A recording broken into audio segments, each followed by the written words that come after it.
जल्दी बैठ जाओ भाई।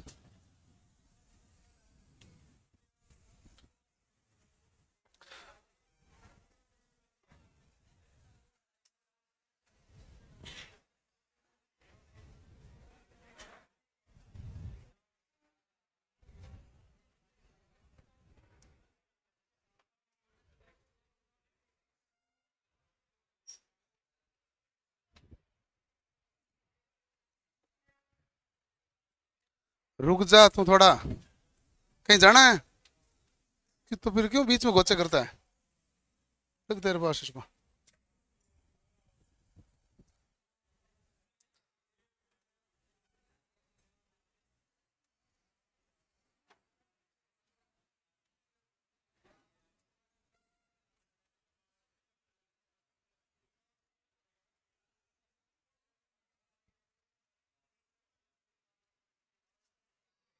मापन प्रणाली के आधार पर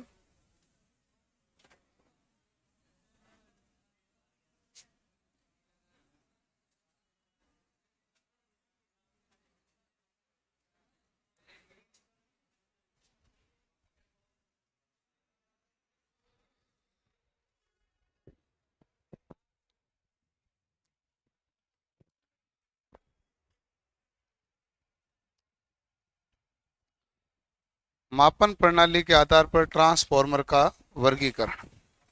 ठीक है, चलो। मापन प्रणाली के आधार पर ट्रांसफॉर्मर का वर्गीकरण कौन सा होता है, इसको ध्यान से देखना भाई। एक तो होता है हमारे पास सीटी और एक होता है पीटी। ठीक है, पहला मान लो हम देखते हैं पीटी। पीटी की फुल फॉर्म क्या है, बोलो भाई। Potential transformer.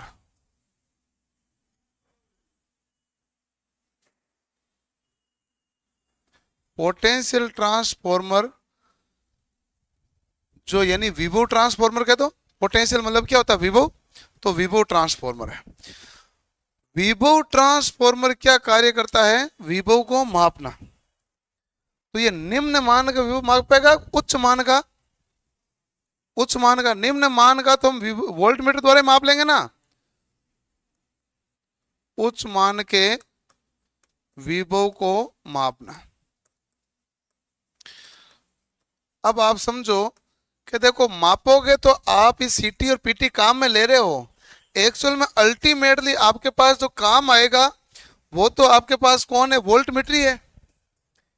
तो ऐसा होता है संयोजन कि आपके पास प्राथमिक में पहले वोल्टेज थे काफी ज्यादा, समझ लेना लॉजिक, बाद में लिख लेना। और उसके बाद में आपने सेकेंडरी के अंदर नंबर ऑफ टर्न कम कर दिए, एक या दो टर्न कर दिए जो भी। इसका मतलब ये हुआ कि आप मुझे बताओ, यदि यहां पर 5000 वोल्ट है, कितना वोल्ट है, 5000, और इसके बीच में जो के आया, के बराबर मैं 500 रख दूं। के का मान क्या रख दूं, सॉरी 1/500, क्योंकि सेकेंडरी में कम है ना। के का मान क्या है, 1 मान लो 500 हो गया मान। तो देखो कि 5000 को 1/500 से गुणा करोगे तो क्या आएगा, 10। तो इधर वोल्टेज कितना उत्पन्न हुआ, 10। मान लो के का मान 1/500 है, स्टेप डाउन है तो के का मान 1 से छोटा होगा। मैंने मान ले लिया 1/500। वोल्टेज है कितना, 5000, और 1/500 के का मान है, तो सेकेंडरी पर वोल्टेज आया कितना, 10। क्योंकि आप जानते हैं कि के बराबर क्या होता है, N2/N1। अच्छा, के का मान क्या हमारे पास, N2/N1। और इसी बराबर क्या हो जाएगा, E2/E1। जब मुझे E2 का मान निकालना है तो मैं के गुणा E1 लिखूंगा कि नहीं लिखूंगा। के का मान कितना है, 1/500। E1 का कितना लिया, 5000। काटूंगा तो कितना आएगा, 10 आया। तो इस पूरे खेल में जो रोल है वो किसका है, के का। इस पूरे खेल में रोल किसका है? के का। अच्छा अब बताओ वोल्टेज कितना, 5000 से हमने कितना बदल दिया? 10 में। अच्छा 10 वोल्ट को तो वोल्ट मीटर माप लेता होगा। जैसे वोल्ट मीटर पर मापा और वोल्ट मीटर पर रीडिंग हमारे पास कितनी आई? 10 आई। हम कहेंगे 10 का मतलब क्या है? 5000। 20 का मतलब 10,000। 15 का मतलब 30 का मतलब 15,000। 40 का मतलब 20,000। अर्थ तो यही हुआ ना, क्योंकि के का मान कितना हो गया? 1/500। तो ये जो पूरी प्रक्रिया ये बीच वाली ये बनी है, ये तो ट्रांसफॉर्मर है, ये तो ट्रांसफॉर्मर है ना। अच्छा बाकी ये मापा किसने है? वोल्ट मीटर ने। तो बताओ मापेगा कौन? Volt meter. किस सहायता से? आपका अनुपातिक स्केल। अनुपात कौन सा है? के ये तय करेगा ना किससे गुणा करना किससे भाग देना, ये कौन तय करेगा? के। तो उच्च मान के विभव को मापने के लिए आप किसका प्रयोग करते हैं? पीटी। जैसे इसका मान यहां 10 आएगा तो आप 10 का मतलब सीधा क्या बताओगे? 5,000 ही बताओगे ना। तो आपके को देख लो हमने 5,000 माप लिया। एक्चुअल में तो वोल्ट मीटर ने कितना मापा? 10। लेकिन हमने नंबर ऑफ टर्न इस हिसाब से सेट किए थे जिससे हमारे पास उधर वोल्टेज कम जाए और के का मान के सहायता से हम बता देंगे कि प्राइमरी में वोल्टेज कितना चल रहा है। ठीक है, तो वोल्ट मीटर की सहायता से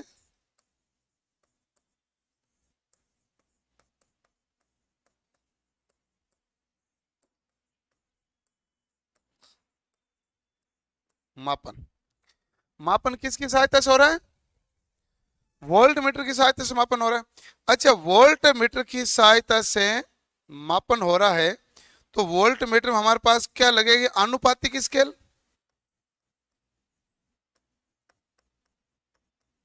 कौन सी स्केल काम करेगी? आनुपातिक स्केल। अच्छा आनुपातिक स्केल के द्वारा आप ज्यादा वोल्टेज का मान रखना चाहते हो तो स्टेप अप ट्रांसफॉर्मर काम में लिया कि step down? Step down transformer.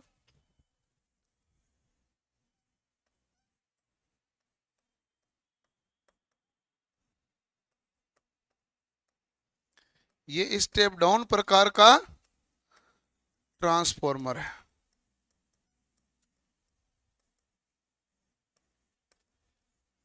किस प्रकार का ट्रांसफॉर्मर है? Step down. अच्छा स्टेप डाउन हुआ, स्टेप डाउन का मतलब वोल्टेज का घटना,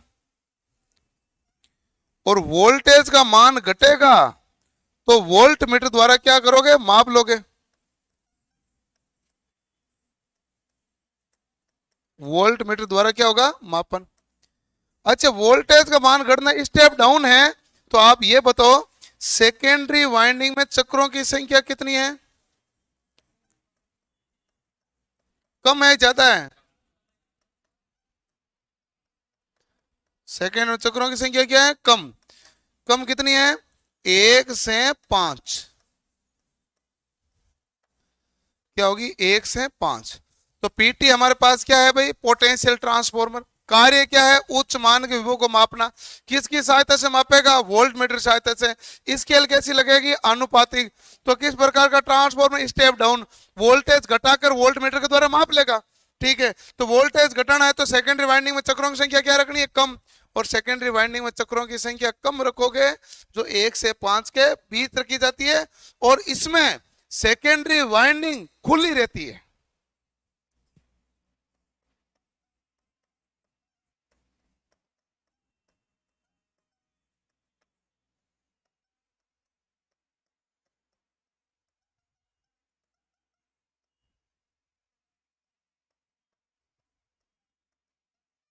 इसमें सेकेंडरी वाइंडिंग खुली रहती है। क्लियर? चलो भाई, आज मॉड्यूल फर्स्ट का क्लास, हाँ नहीं जी,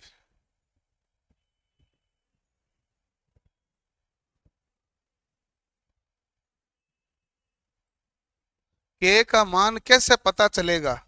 के का मान जब आप वाइंडिंग के लपेटे लगाओ ना तो गिन लेना।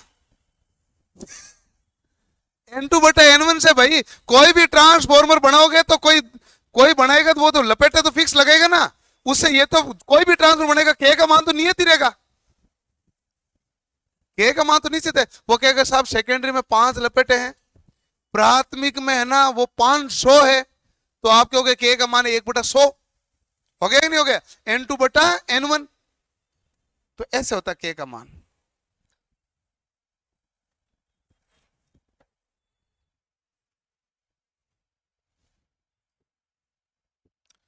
अभी जो क्लास चल रही है वो आज सुबह पढ़ रहे थे, उसका जो बचा हुआ भाग है उसकी क्लास चल रही है, ट्रांसफॉर्मर के बचे हुए भाग की। जो ऑनलाइन वाले बच्चे क्लास में बीच में छोड़ के भाग गए थे, उन्हें पता नहीं था कि वापस ट्रांसफॉर्मर ही आना आगे, इसलिए लगातार बने रहना, कभी भी कुछ भी हो सकता है। और योगेश प्रजापति के का मान बता दी, इतनी बार कमेंट मत किया कर।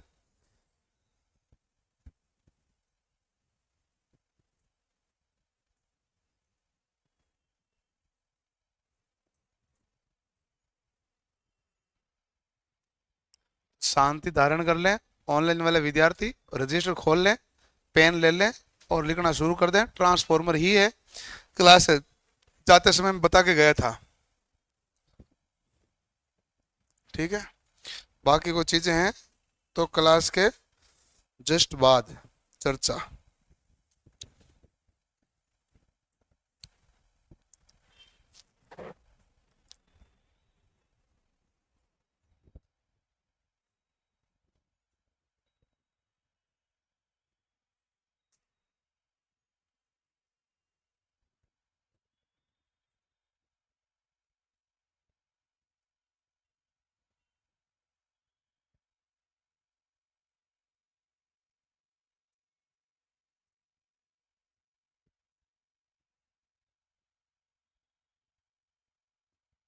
पीटी क्लियर हो गया, पोटेंशियल ट्रांसफॉर्मर समझ में आ गया, ठीक है।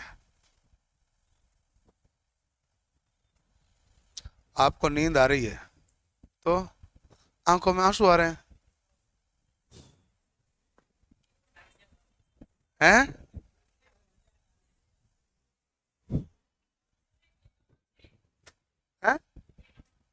के का मान सही है क्या? के का मान होता है n2/n1। तो यहां पर यदि मान लो 10 लिखूंगा और यहाँ 5000 लिखूंगा, यहाँ e2/e1, 10/5000 क्या हो जाएगा, 1/500 ही हुआ। के का मान आएगा कैसे, नंबर ऑफ टर्न से आएगा। के का मान n2/n1 होता है, तो n2 ऊपर लिखा ना भाई, n2/a1 e2/e1।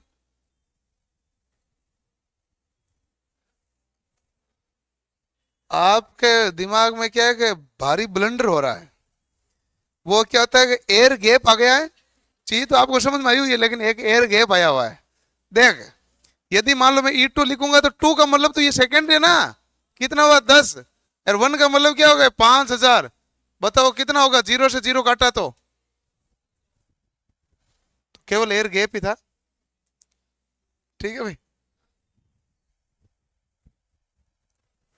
हाँ, के ट्रांसफॉर्मेशन रेशियो होता है, इससे तो तय होगा ना भाई कि नहीं। तो देखो कि ट्रांसफॉर्मर जो आप है ना पीटी ट्रांसफॉर्मर लाओगे उसके ऊपर लिखा होगा के का मान ये है, तो आप वोल्ट मीटर से मापोगे, वोल्टेज का 20, और यदि के का मान 1/1000 है तो 20 को 1000 से सीधा गुणा किया आपको 20,000 है, ये तो बताओगे। तो कैसे बता दोगे ये, मापना तो वोल्ट मीटर से ही है, मापना किससे है, ये तो अल्टीमेट है कि मापोगे किससे, वोल्ट मीटर से। लेकिन ये क्या करेगा, वोल्टेज को घटा देगा तो वोल्ट मीटर से माप लोगे। पीटी के बाद में दूसरा जो आता है वो है सीटी।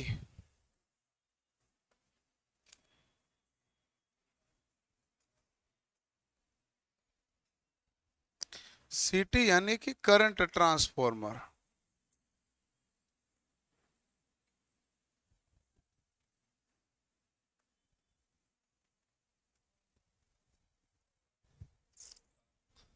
ठीक है, चलो।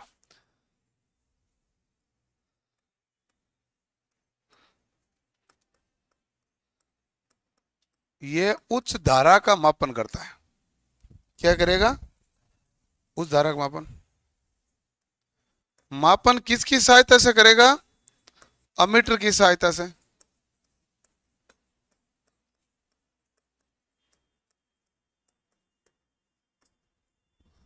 अमीटर में यहां पर मापन करोगे ना अमीटर से, तो इसमें एक आनुपातिक स्केल, इसका भी प्रयोग करना पड़ेगा। आनुपातिक स्केल का तात्पर्य और समझ लो, यहां पर आपको देखो अमीटर मापेगा, अमीटर की तो खुद की रेंज कितनी है 5 एम्पियर। वोल्ट मीटर की रेंज कितनी होती है 0 से 110 वोल्ट मीटर है ना, 0 से 110 वोल्ट, 0 से 110 वोल्ट है। अमीटर की रेंज कितनी है 0 से 5 एम्पियर। तो आपको इसके भीतर ही मापना है। तो आपको धारा का मान क्या करना पड़ेगा, घटाना पड़ेगा। धारा घटाओगे तो वोल्टेज बढ़ेगा, वोल्टेज बढ़ेगा तो कौन से प्रकार का ट्रांसफॉर्मर काम लोगे, step up transformer.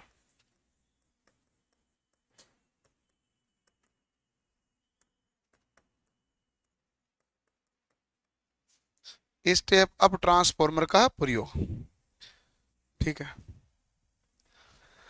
Step up transformer का मतलब है कि प्राथमिक वाइंडिंग में लपेटों की संख्या क्या है, कम।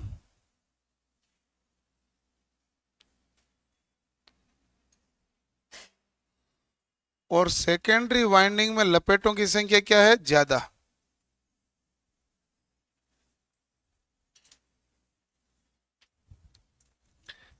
प्राथमिक वाइंडिंग में लपेटों की संख्या है कम, सेकेंडरी वाइंडिंग में लपेटों की संख्या है ज्यादा। अब यहां पर मान लो के का मान आ जाता है, जैसे फॉर एग्जांपल के का मान है 200। समझना मेरी बात को ध्यान से। तो के का मान जैसे 200 है, तो के बराबर होता क्या है, आप कहते हैं N2 बटा N1। तो इस स्टेप अप में के का मान तो 1 से बड़ा आता, बड़ा ही है, या E2 बटा E1, यह होता है I1 बटा I2, ठीक है। यहां वोल्टेज बढ़ने का मतलब क्या हो गया, धारा का घटना। तो जैसे मान लो कि के 200 है, इधर आपने अमीटर लगाया, अमीटर कौन से क्रम में लगेगा, श्रेणी क्रम। अमीटर ने यदि मान लो रीडिंग 4 एम्पियर दी है, तो एक्चुअल में बताओ इधर धारा कितनी थी, 200 इंटू 4 800 एम्पियर। आप मुझे बताओ कि अमीटर 800 एम्पियर माप सकता था क्या, नहीं। लेकिन अमीटर 4 एम्पियर तो माप ही सकता है, इसलिए हमने 800 को किस में बदल दिया, 4 में। फिर हमने कहा माप के बताओ कितना है, उसने कहा 4 एम्पियर है। हमने, हमारे पास के का मान था, तो जो 4 को सीधा के से गुणा किया, तो बताओ कितना आ गया, बस। तो ये हमारे पास होगा। तो बताइए ट्रांसफॉर्मर कौन सा लगाया, स्टेप अप के step down, step up transformer. Step up transformer का प्रयोग किया तो प्राथमिक वाइंडिंग में चक्रों की संख्या कितनी है, 1 से 5।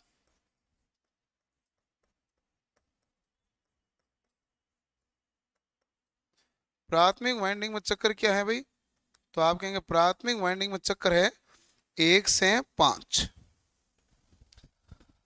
प्राथमिक वाइंडिंग में चक्कर कितना है भाई, तो आप कहेंगे प्राथमिक वाइंडिंग में चक्कर है 1 से 5, ठीक है। ओके। तो मापन उच्च धारा का हुआ, मापन किसकी सहायता से किया, अमीटर की सहायता से मापन किया। यह आनुपातिक स्केल के द्वारा 0 से 5 एम्पियर इस टाइप ऑफ ट्रांसफॉर्मर का प्रयोग होता है। और प्राथमिक वाइंडिंग में चक्कर कितना है भाई, तो आप कहेंगे प्राथमिक वाइंडिंग में चक्रों की संख्या 1 से 5 है।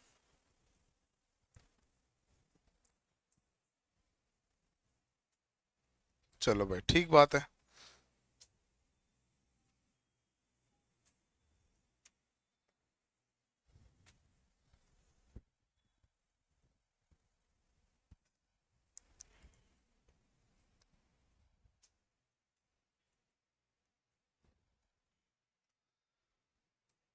आनुपातिक स्केल द्वारा मापन। अब इसमें एक सवाल और आता है बारंबार, इसमें सेकेंडरी साइड कभी भी ओपन नहीं रखनी चाहिए, इसमें सेकेंडरी साइड कभी भी ओपन नहीं रखनी चाहिए, इंसुलेशन ब्रेक के कारण।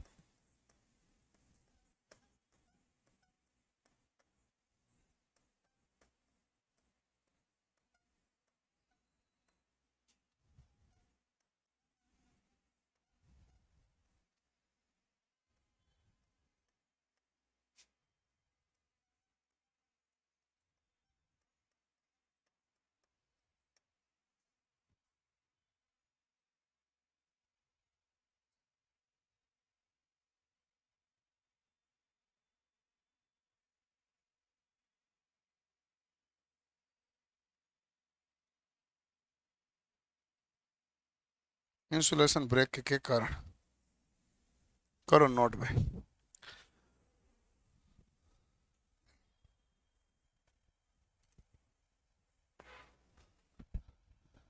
के ट्रांसफॉर्मर रेशियो के 200 क्या है? मैंने एग्जांपल लिया के 200, मैंने के 200 माना। कोई भी आप सीटी या पीटी लोगे तो उसके ऊपर के का मान लिखा हुआ आएगा, उसी से तो तय होगा कि किससे गुणा हो रहा है। तो ये मैंने मान मानना है अपनी तरफ से के 200।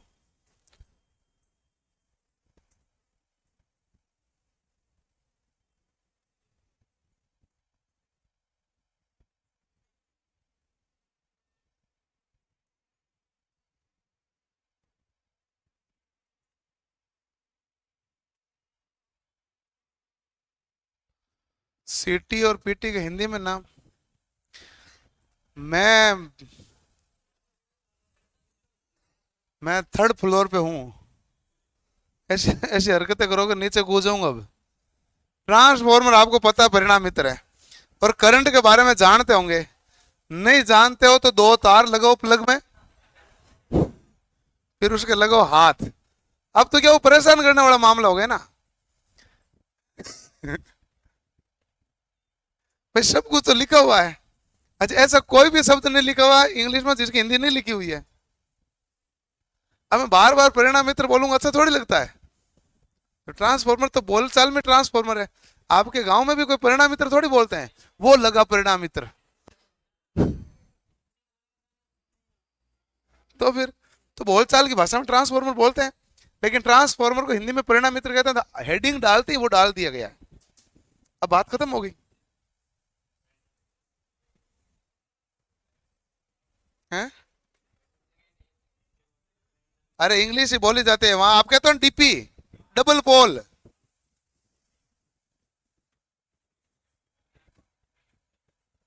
डीपी क्यों होता है? और ट्रांसफॉर्मर डीपी थोड़ी कहते हैं। दो पोलों के बीच में एंगल पे लगा होता है ना, तो दो पोलों को डबल पोल कहते हैं, तो उसको कहते हैं डीपी। बस डीपी चल रही है डीपी। बाकी डीपी क्या होती है? इंग्लिश बहुत बोलते हैं अपन। अब है, हाँ मतलब इतनी इंग्लिश बोल देते हैं।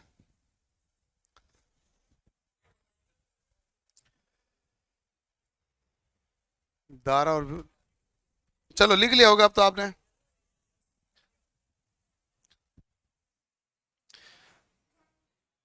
अब हेडिंग डालो, अब दो आप पेन रहे हो।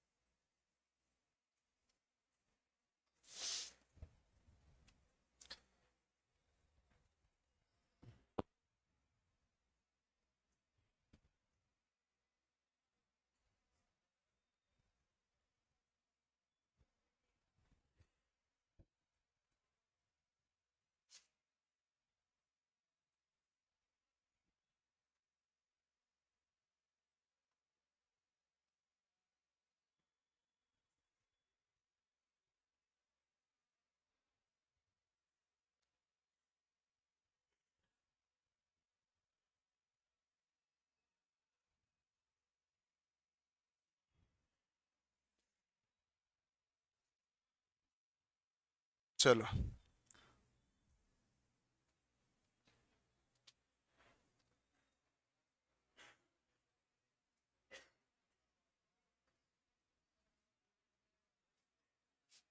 आवाज नहीं भाई। ट्रांसफॉर्मर के मुख्य भाग। ट्रांसफॉर्मर आपको दिखने में इस प्रकार का है। अब इसकी सभी चीजों के बारे में आराम से अच्छे से समझ लेते हैं। ट्रांसफॉर्मर जैसे ये है, तो ये जो नीचे वाला टैंक है ना बीच में जो है, इसे कहते हैं मुख्य टैंक। ये बीच वाला जो टैंक है, इस टैंक को हम क्या कहते हैं? मुख्य टैंक।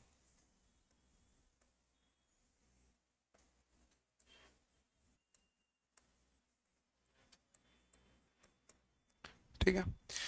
मुख्य टैंक के ऊपर एक और टैंक लगा रहता है, कंजर्वेटर। कंजर्वेटर को हिंदी में कहते हैं संरक्षक या संरक्षित। संरक्षक टैंक है, कंजर्वेटर टैंक। ठीक है, जो हमारे पास मुख्य टैंक और कंजर्वेटर टैंक है, इसके बीच में एक रिले लगा रहता है, उस रिले का नाम क्या होता है? बकोज रिले। केवल मुझे ये बताना है भाग कहाँ कहाँ क्या क्या लगा हुआ है, इसको हम क्या कहते हैं? बकोज रिले। कंजर्वेटर टैंक में एक हमारे पास पार्ट्स लगा रहता है जिसे कहते हैं ब्रीदर, और इस ब्रीदर के अंदर रहेगा सिलिका जेल। जब मैं बताऊंगा तो इसी के बीच में, इसी में चीजें बताऊंगा, ठीक है? Silica gel.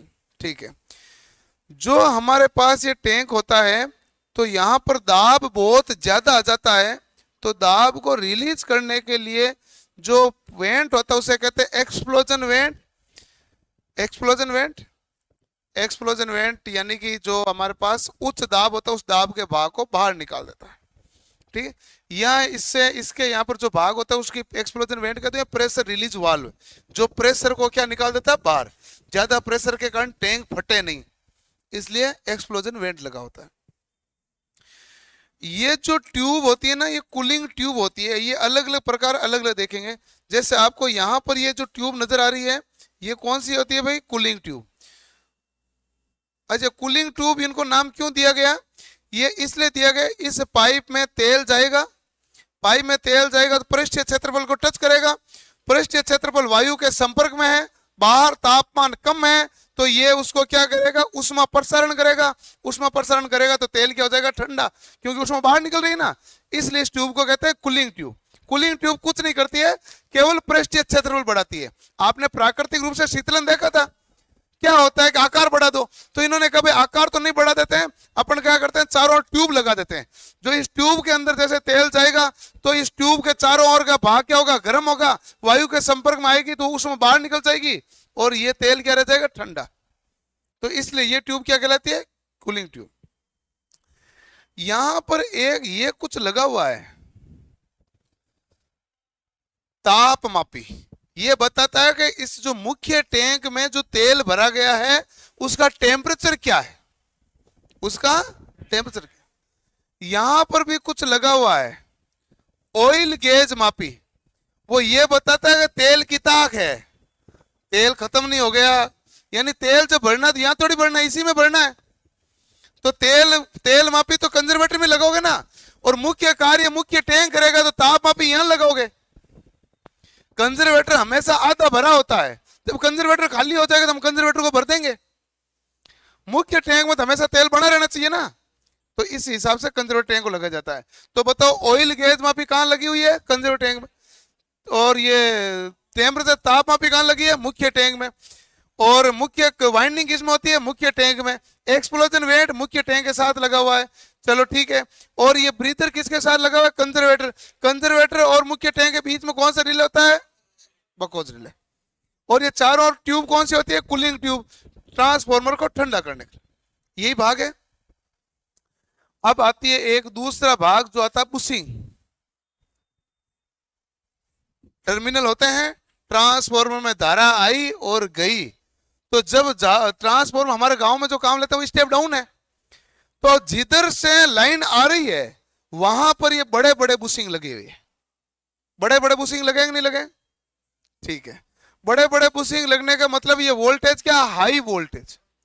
High voltage bushing में क्या होगा कि हमारे पास इंसुलेशन ज्यादा होगा, और इधर वोल्टेज क्या होता है? Low voltage. Low voltage bushing क्या होगा? कम। और इसमें एक बिंदु किसका होता है? न्यूट्रल का, और 3 बिंदु किसके होते हैं? फेज के। तो ये भाग कहलाता है बुशिंग। बुशिंग किसके हैं? वो हमारे चीनी मिट्टी यानी पोर्सलिन के बने होते हैं। इसके अंदर जो छड़ है ना वो चालक है। बुशिंग तो कुछ अलग है, लेकिन इसके अंदर जो छड़ लगी है वो क्या होती है? चालक। ठीक है भाई। और कोर तो लेमिनेटेड कोर होती है, इसके बारे में बाकी सबको देख लिया। और तो देख लो ट्रांसफॉर्मर कुछ लगे हो तो नहीं होते, इतने ही लगे हुए हैं।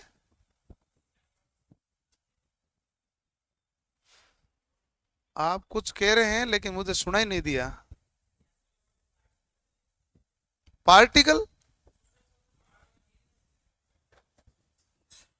छोटे छोटे। एक आदमी बोल दो, तू बोल भाई, तुझे सुनाई नहीं दिया? मैं ही वैसे ही कर रहा हूं, तू बता। हाँ हाँ, हाँ आप पार्ट, पार्ट नहीं दिख रहे हैं। अच्छा छोटे छोटे और भी भाग होते वो तो दिख नहीं रहे हैं। अच्छा वो वाशर नट वो।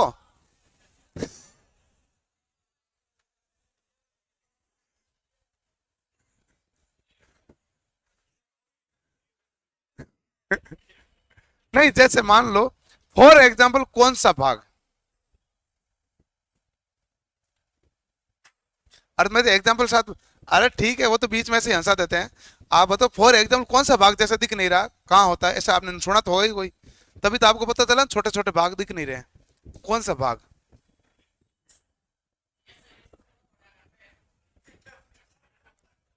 इसको हाँ बोलो पहले, यही कह रहा है, नहीं कह रहा है, इसको हाँ बोलवा तो एक बार।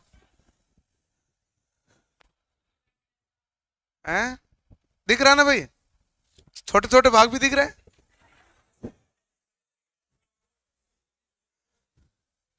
छोटे छोटे कौन से, मैं समझा नहीं कौन सा बाकी रह गया था।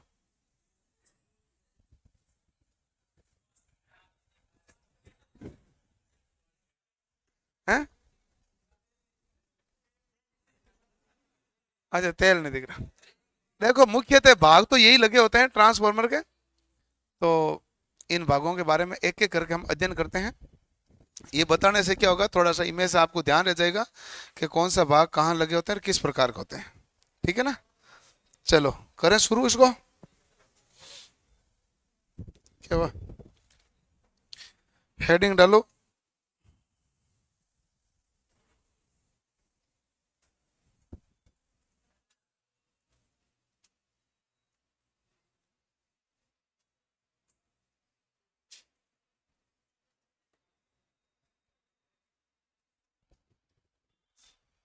मुख्य टैंक,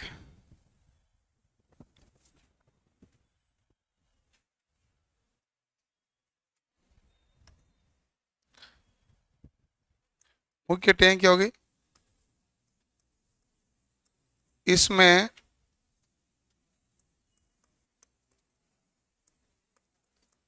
सिलिकॉन स्टील की, आप साथ साथ लिखते जाओ, सिलिकॉन स्टील की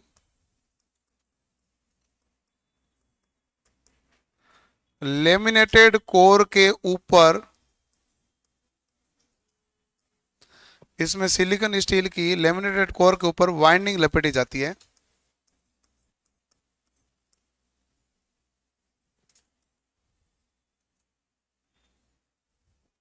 इसमें सिलिकॉन स्टील की लेमिनेटेड कोर के ऊपर वाइंडिंग लपेटी जाती है। ये वाइंडिंग, लपेटी गई वाइंडिंग स्थित होती है।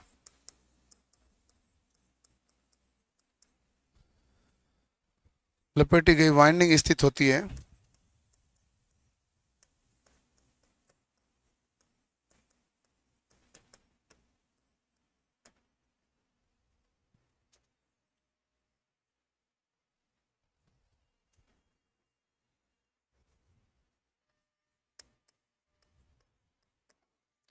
वाइंडिंग तेल में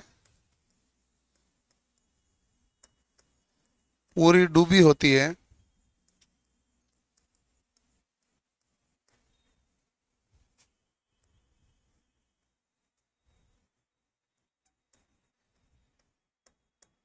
मुख्य टैंक में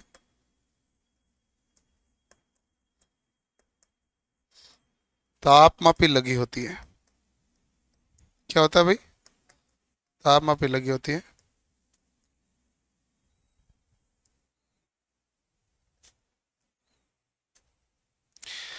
अब देखो कि जब ट्रांसफॉर्मर क्रिया करता है तो वाइंडिंग गर्म होगी।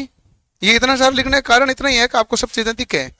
ट्रांसफॉर्मर क्रिया करेगा तो वाइंडिंग गर्म होगी, कोर भी गर्म होगा। सबसे ज्यादा गर्म कौन सी होती है, वाइंडिंग।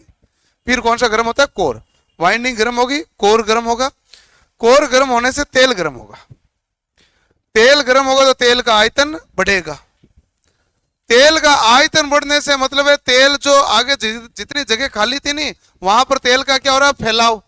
यदि उससे ज्यादा फैला होगा तो तेल कहां जाएगा, संरक्षित टैंक में, संरक्षित टैंक में चला जाएगा। और यदि मान लो ज्यादा दाब होगा तो दाब किससे बाहर निकलेगा भाई, एक्सप्लोजन वेंट से दाब क्या निकलता है, बाहर। तो तेल का आयतन बढ़ने पर मुख्य टैंक से तेल कहां जाता है, संरक्षित टैंक में।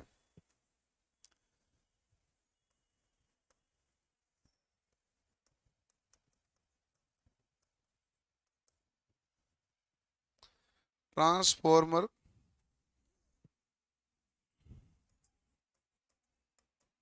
के कार्य करते समय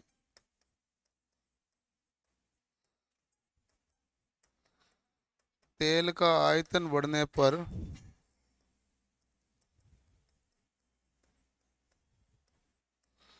यह मुख्य टैंक, ये संरक्षित टैंक के अंदर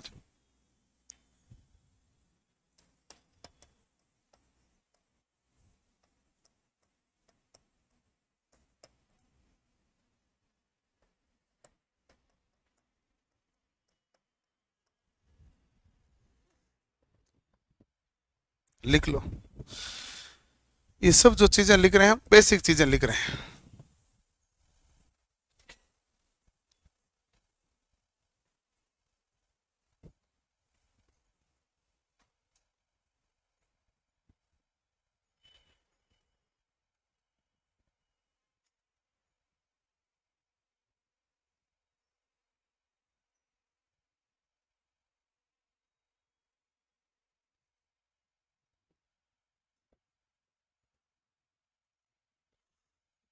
लिख लिया भाई, ओके।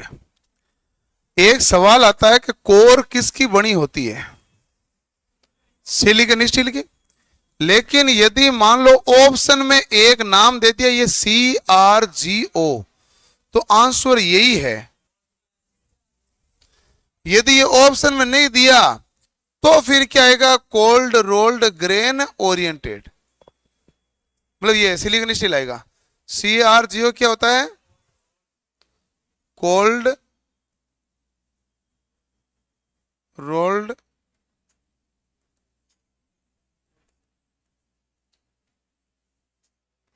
ग्रेन ओरिएंटेड, CrGO की बनी होती है।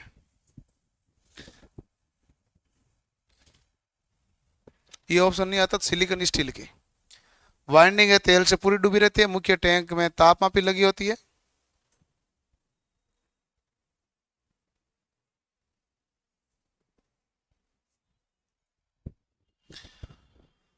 तापमापी का क्या काम है भाई, 100 डिग्री सेल्सियस तापमान होने पर सूचित कर देना, या फिर आप यदि खुद जाकर देख लो भाई कितना गर्म हुआ तो बता देगा, तापमापी लगी हुई है।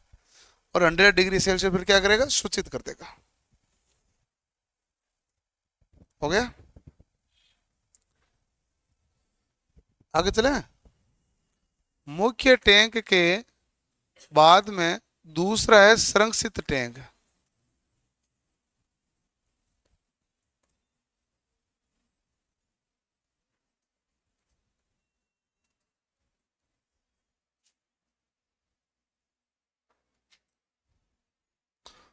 संरक्षित टैंक यानी कि कंजर्वेटर टैंक, ठीक है।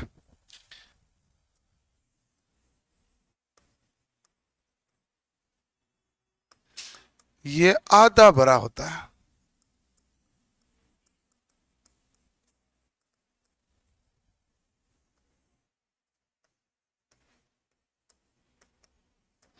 ये तेल का कंप्रेशन एंड एक्सपेंडेशन, संकुचन एंड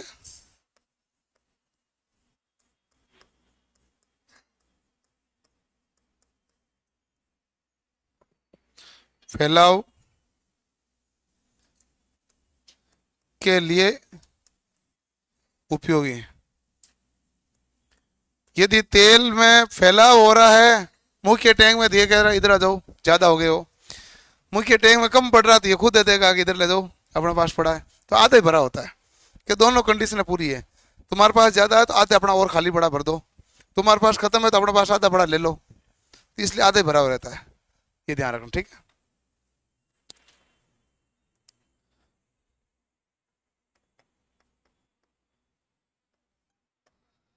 इससे श्वासक,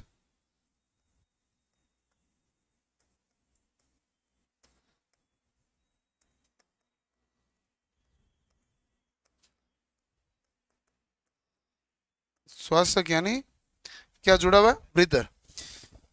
अच्छा ब्रीदर क्या कैसे जुड़ा रहेगा, ब्रीदर क्या करेगा, ध्यान से देख लेना भाई।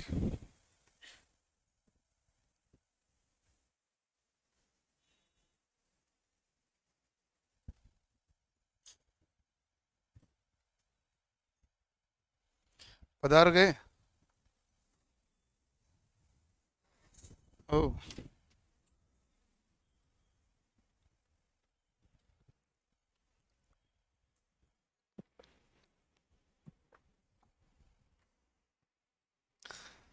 ब्रीदर का कार्य देखो ऐसा है, सिंपल समझना, आप इसको समझोगे उतना ही ध्यान रहेगा। जैसे मुख्य टैंक कार्य करना प्रारंभ हुआ तो मुख्य टैंक में तेल गर्म हुआ, तेल गर्म हुआ तो तेल का आयतन बढ़ेगा, तेल का आयतन बढ़ा तो कुछ तेल का कुछ भाग कंजर्वेटर में चला गया, यहां तक समझ में आ गया। फिर आपने ट्रांसफार्मर को बंद कर दिया, ट्रांसफार्मर को बंद कर दिया तो तेल वापस किस में आ गया, मुख्य टैंक में आ गया। अब जब तेल कंजर्वेटर में गया तो कंजर्वेटर में कुछ जगह खाली हो गई, निर्वात हो रही कुछ जगह, तो कुछ जगह निर्वात हो रही तो वो क्या लेगा, सांस लेगा, श्वासक। सांस क्यों लेगा, कुछ जगह खाली हो गई, निर्वात हो गई। जैसे कोई जगह निर्वात छोड़ी जाएगी तो वो क्या लेगी, अपने अंदर वायु लेगी। तो ये कंजर्वेटर क्या लेगा, अपने अंदर वायु लेगा, सांस लेगा, सांस लेगा। इस कारण इसका नाम क्या कहा, श्वासक, ब्रीदर। तो ब्रीदर भी हमारे पास क्या कार्य करता है, तो आप कहना ब्रीदर का कार्य भी हमारे पास संकुचन व मतलब एक्सपेंडेशन एंड कंप्रेशन के लिए, ताकि तेल फैलाव भी कर सके। तेल फैलेगा तो ये अपने यहां से वायु को बाहर निकाल देगा, तेल सिकुड़ेगा तो अपने यहां से वायु को क्या ले लेगा, अंदर।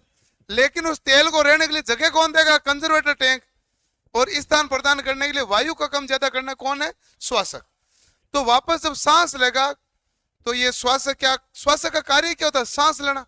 इसने ली सांस, सांस ली तो इसके अंदर क्या जाएगी, वायु, और वायु के अंदर रहेगी नमी, नमी के कारण स्पार्किंग अंदर हो सकती है। इसलिए इस श्वासक में क्या लगाओगे, सिलिका जेल। इसलिए ब्रीदर में क्या लगाया जाता है, सिलिका जेल। उपयोग समझ में आ गया कैसे लगाना है, ठीक है। तो इसमें श्वासक यानी ब्रीदर जुड़ा होता है, ठीक है। ये हमारा क्या भरा होता है, आधा भरा होता है। इसमें तेल का संकुचन फैलाव के लिए आवश्यक है। इसमें ऑयल गेज मापी लगी होती है,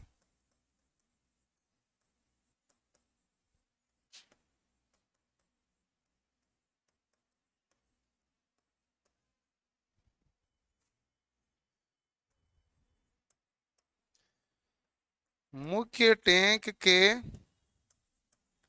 ऊपर स्थित टैंक, ये हमारे पास मुख्य टैंक के ऊपर स्थित होता है। कंजर्वेटर क्या क्या होता है भाई,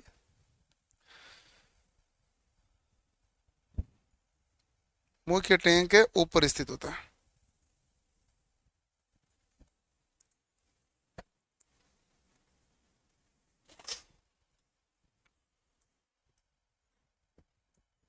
लिख लिया,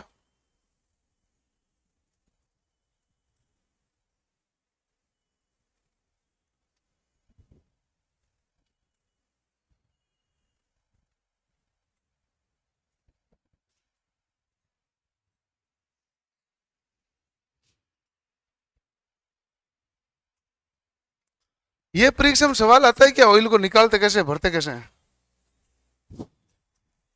ना, मेहनत नहीं देखा।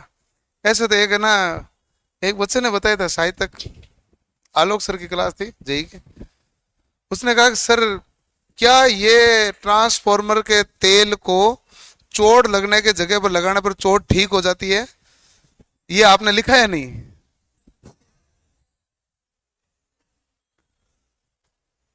ये तो कोई कैसे लिखा है, हो जाती होगी ठीक, लेकिन ये इलेक्ट्रिकल का गुण थोड़ी है। तो फिर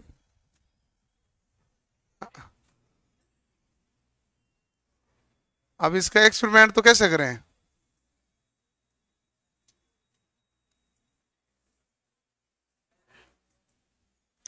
कूलिंग ट्यूब,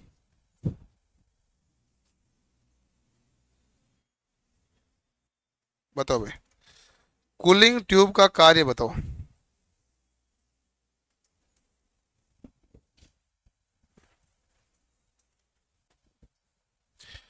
कूलिंग ट्यूब हमारे पास मुख्य टैंक के साथ होते हैं, कंजर्वेटर के साथ हैं? मेन टैंक के साथ है ना।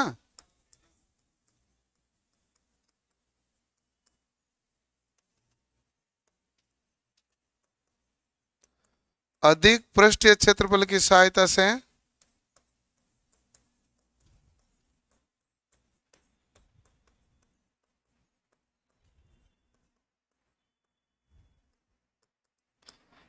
तापमान का फैलाव, यही तो कार्य है, और तो क्या कार्य है? कूलिंग ट्यूब का यही कार्य है।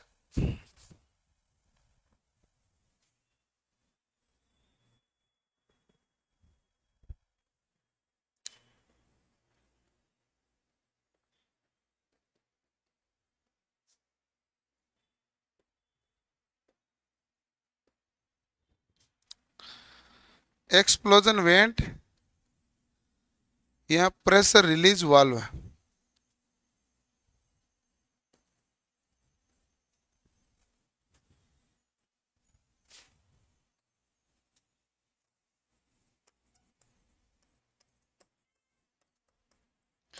मुख्य टैंक में दाब अधिक होने पर उस दाब को रिलीज करना।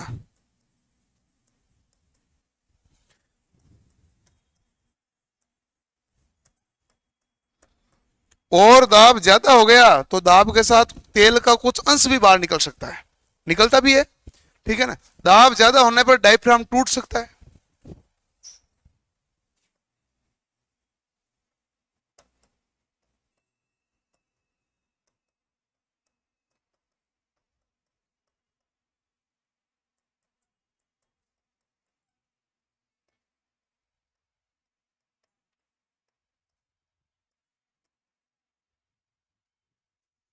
दाब अधिक होने पर क्या हो सकता है भाई? तो आप कहेंगे दाब अधिक होने पर डायफ्राम टूट सकता है।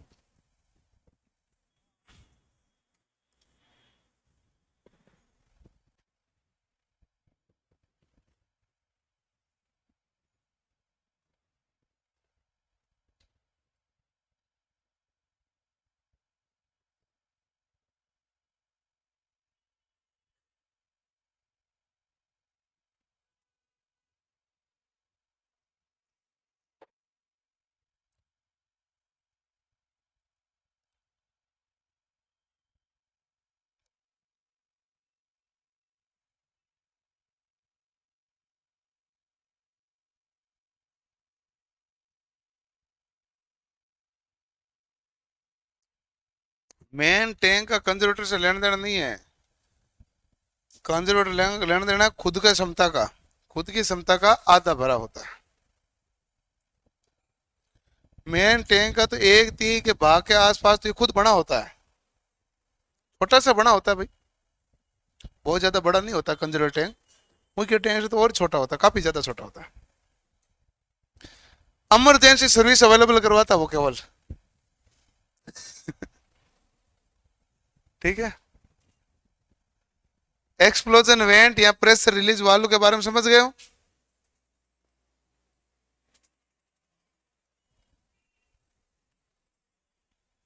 ये क्या होता है?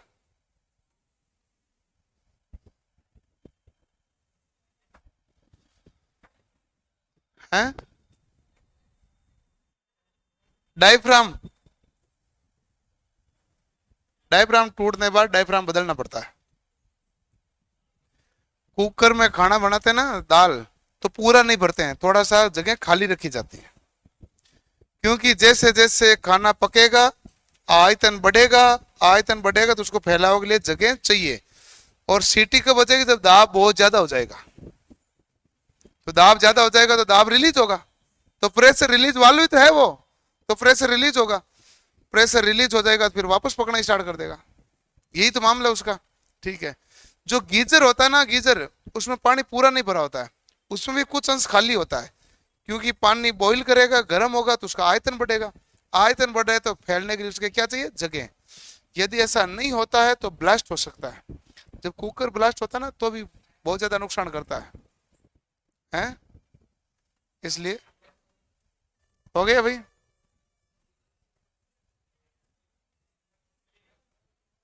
ठीक है। कूलिंग ट्यूब आ गया, एक्सप्लोजन वेंट आ गया। अच्छा, इसमें एक चीज भूल गए, ये किसके बीच लगा होता है? ये मुख्य टैंक तथा कंजर्व टैंक के बीच लगा होता है।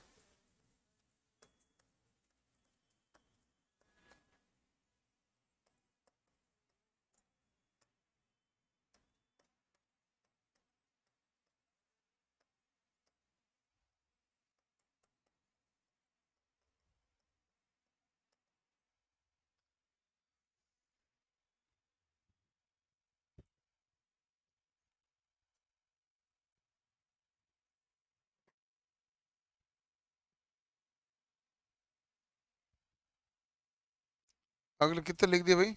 4।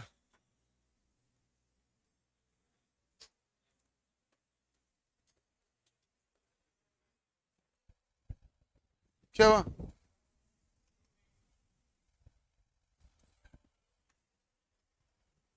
लिख लिया? हाँ। बुशिंग क्या होता है भाई, किसका बना होता है? चीनी मिट्टी या पोर्सलिन से निर्मित।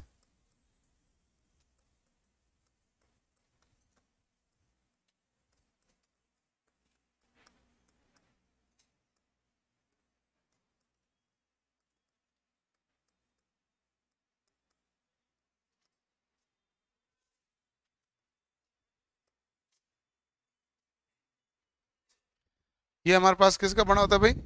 चीनी मिट्टी या पोर्सलिन से। ठीक है। दूसरा, इसमें एक चालक छड़ होती है,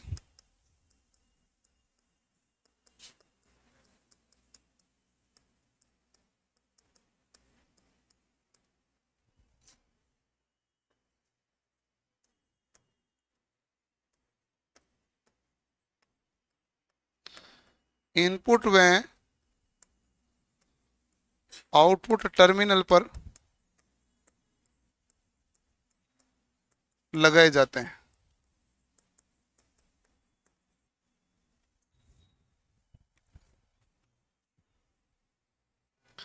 और क्या आएगा बताओ?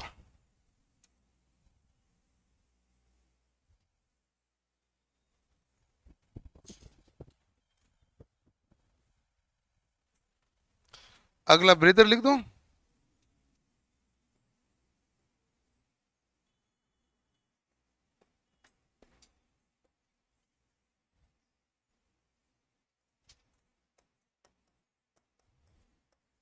तेल के संकुचन के समय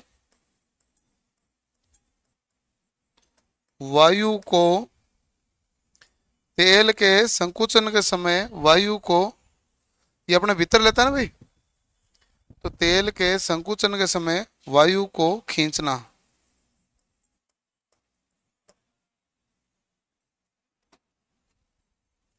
तेल के संकुचन वायु को खींचता है ना, वायु खींचता है तो इसे सांस कहते हैं। ठीक है।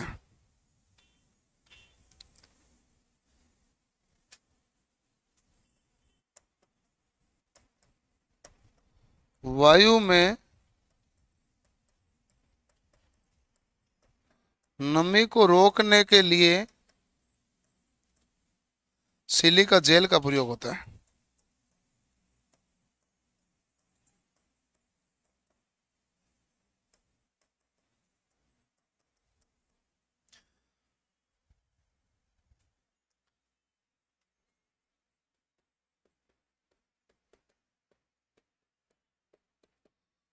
नमी को रोकने के लिए एक तो आपका फेवरेट है ही सिलिका जेल, एक और नाम ध्यान रखना, थर्मोसाइफन कुशन, एक होता है रबर वाल्व।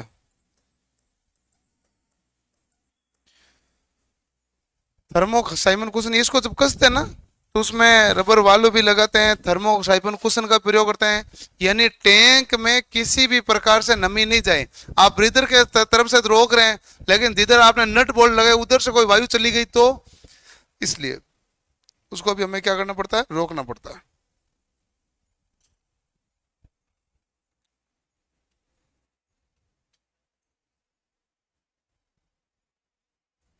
और एक और लिख देना, सील किए हुए संरक्षण टैंक्स हैं।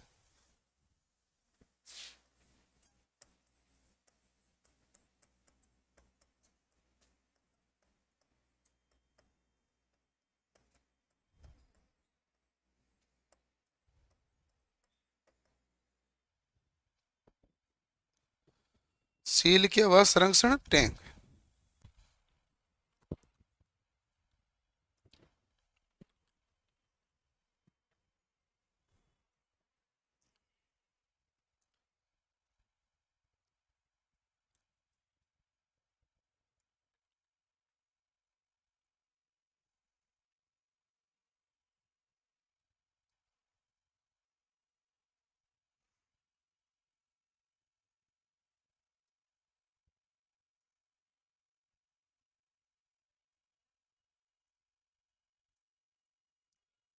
थर्मोसाइफन कुशन होता है, पता नहीं उसको ट्रांसफॉर्मर को लगाते समय कहीं जोड़ते हैं जिससे नमी किसी प्रकार से अंदर नहीं आए।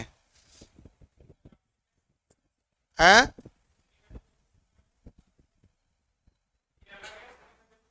सिलिका जेल अलग है, ये अलग है, ये अलग है, और ये अलग है। ये मतलब टैंक में किसी भी प्रकार से नमी नहीं जाए तो ये सारी चीजें प्रयोग करते हैं। हैं? सील किया हुआ संरक्षण टैंक, कंजर्वेटर टैंक।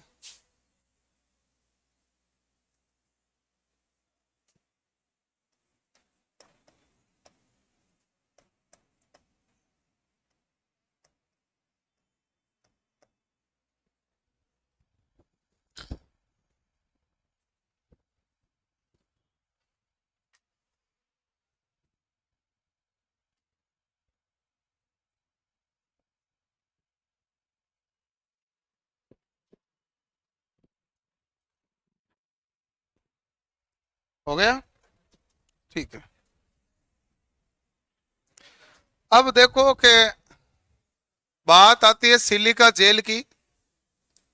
तो सिलिका जेल के बारे में आप सब जानते हैं, और परीक्षा वालों का ये फेवरेट है। उनको पता है आईटीआई वालों को यही पूछो सीधा, सिलिका जेल। बाकी भाग ये कुछ नहीं देखते हैं। तो सिलिका जेल किस में स्थित होता है? ब्रीदर में।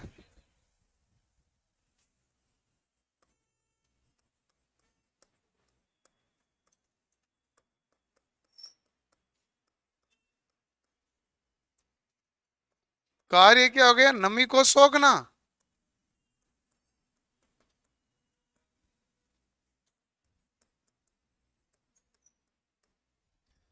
अच्छा, अब देखो रंग के बारे में बात करते हैं।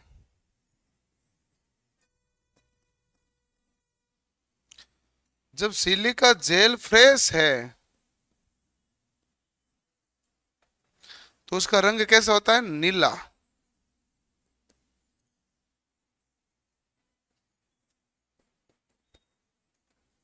उपयोग के बाद कैसा होगा? हल्का गुलाबी।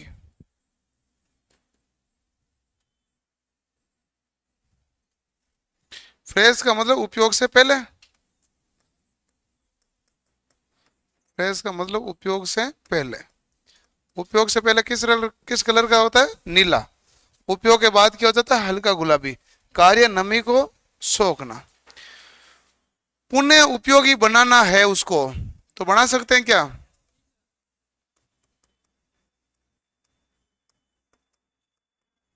पुनः उपयोगी बनाने हेतु क्या क्या काम करें भाई?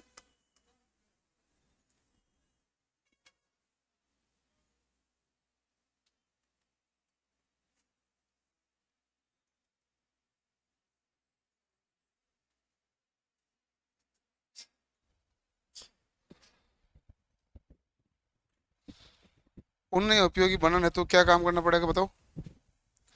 एक तो है धूप में सुखा दो, एक तो क्या है धूप में सुखाने पर, एक होता है 150 से 200 डिग्री सेल्सियस पर सेकने से। सेकने को इंग्लिश में कहते हैं रोस्ट।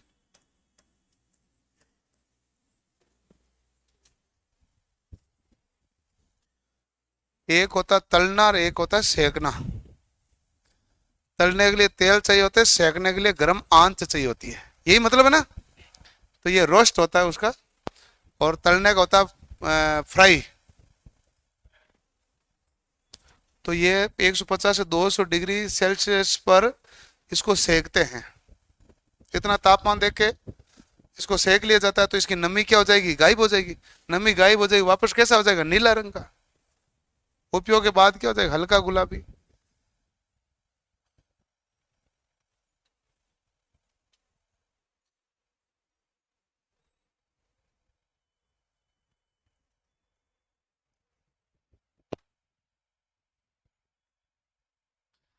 एक और शब्द होता है टेप चेंजर।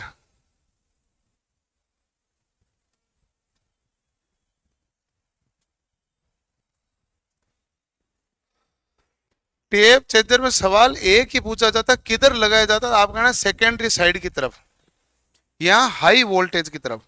वैसे ये रहता है हाई वोल्टेज की तरफ।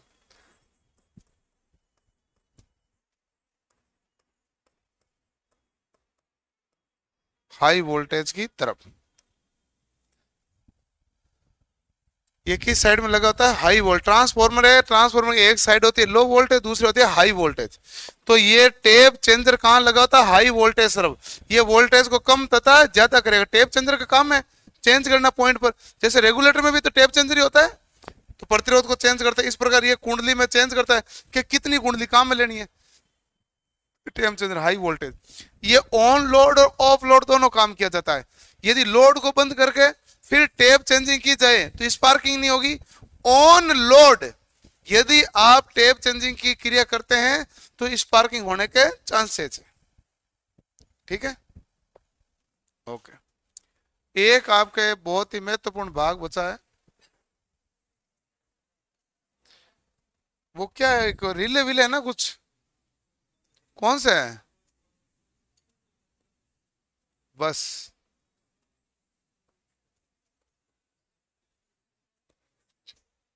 ये अंतिम पॉइंट चल रहा है, बुकोज रिले। ठीक है,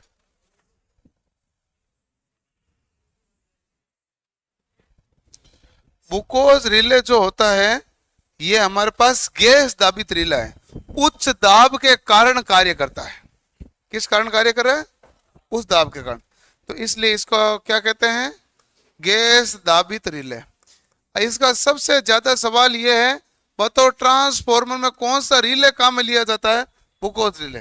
फिर दूसरा सबसे ज्यादा सवाल यही पूछा है, बुकोज रिले किस में काम में लिया जाता है, ट्रांसफॉर्मर। यही सबसे ज्यादा सवाल, बुकोज रिले का सवाल यही है। ठीक है, तो बुकोज रिले हमारे पास किस प्रकार का रिले है, गैस दाबित रिले। अच्छा, रिले है तो रिले का कार्य क्या होता है कि यदि तापमान बहुत ज्यादा हो जाता है तो उच्च ताप में दाब पर परिपथ को ब्रेक करना।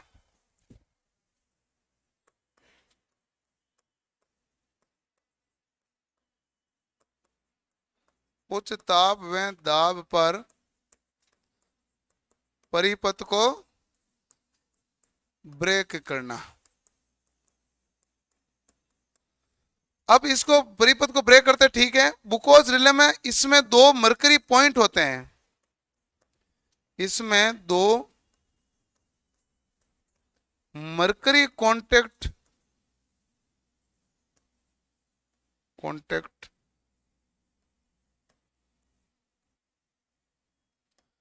दो मरकरी कांटेक्ट बिंदु होते हैं।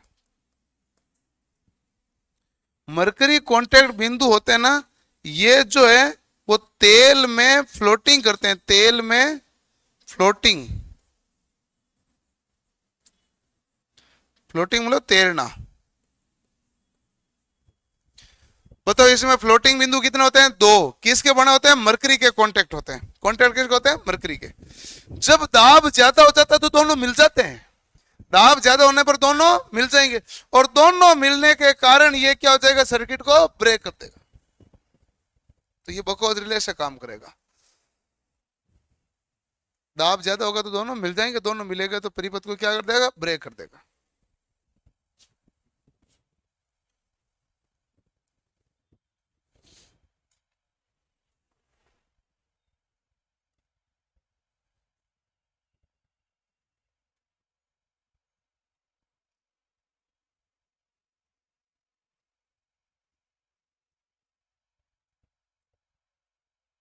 हो गया?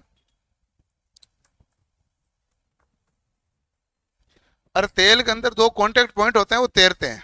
जब दाब ज्यादा होगा तो दोनों मिलेंगे, दोनों मिलेंगे तो परिपथ क्या होगा? ब्रेक हो जाएगा, और परिपथ ब्रेक होने पर ट्रांसफार्मर क्या हो जाएगा? बंद हो जाएगा। वैसे क्रिया क्या होती है कि 100 डिग्री सेल्सियस के ऊपर वो अलार्म बजा देगा। वो कहेगा देखो गर्म हो गया बहुत ज्यादा, आप एक काम कर दीजिए, इसको बंद कर दीजिए।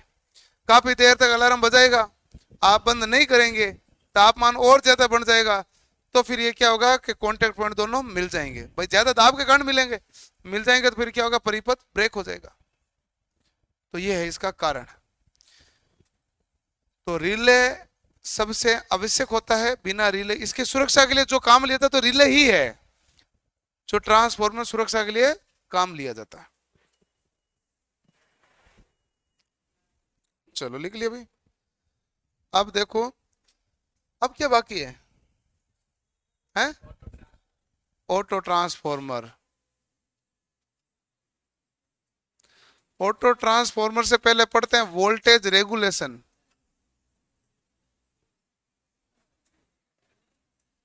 आप चिंता मत करो, 3 पूरी बजेगी। आपको लगेगा क्या बता जल्दी हो जाएगा, ऐसा कुछ नहीं है। हाँ 3 पूरी बजेगी, इतना तो भाग बचा होगा ना।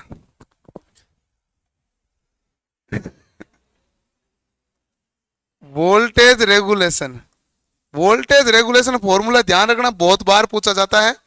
No load minus full load बटा full load into 100।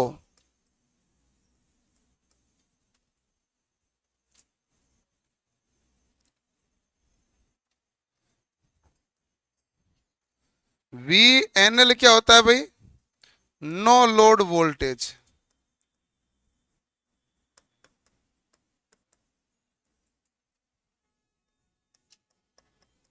We F L होता है full load voltage.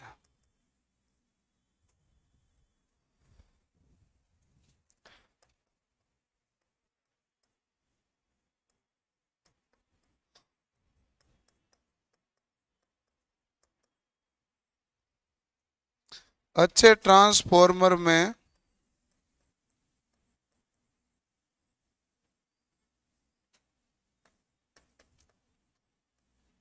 Voltage regulation कम से कम होना चाहिए।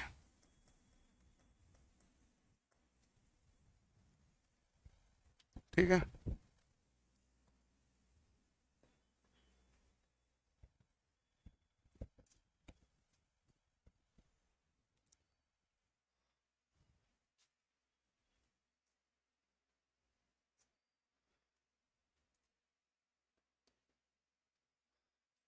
किसी ट्रांसफॉर्मर का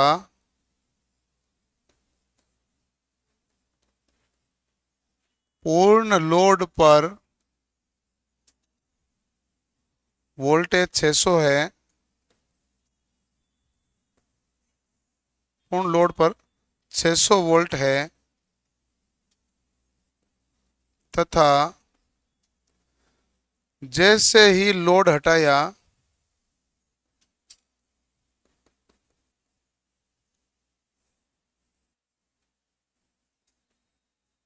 नहीं, तथा लोड बढ़ाने पर, सॉरी, तथा लोड को हटाने पर, लोड को हटाने पर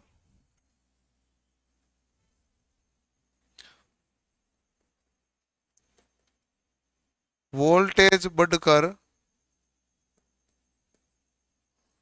640 हो गए। वोल्टेज रेगुलेशन ज्ञात करो भाई।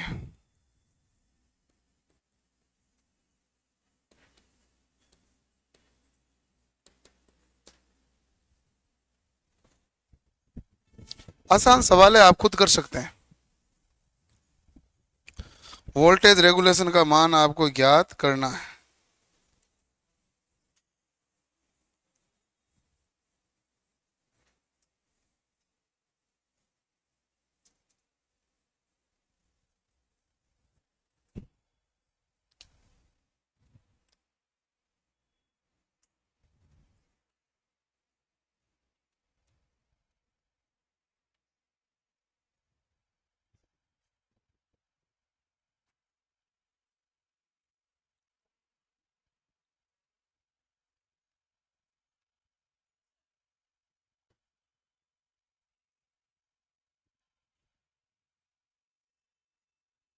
दस परसेंट है।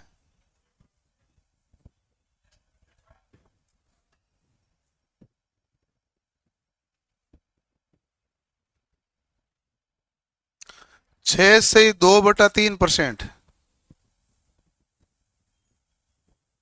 6.66%, 20/3%। उससे पहले आए थे आपके 40/6, उसको काटा तो 20/3। हाँ ठीक है ना। इतना टिपिकल क्यों करो भाई, सीधा सीधा लिखा पड़ा है। आप बताइए, नो लोड पर वोल्टेज कितना है? 640। फुल लोड पर वोल्टेज कितना है? 600। भाग कितने का दोगे? 600 का। गुणा क्या होगा? 100। ये होगा परसेंटेज। 20 से 20 कैंसिल। ये कितना आएगा? 40/6, यानी कि 20/3%, बराबर 6 से 2/3% कह दो। और यहाँ इसको 6.66%। अगला अगला ऑप्शन में जो लिखे लिखो। अपना क्या है? हाँ 6 7 कर ले।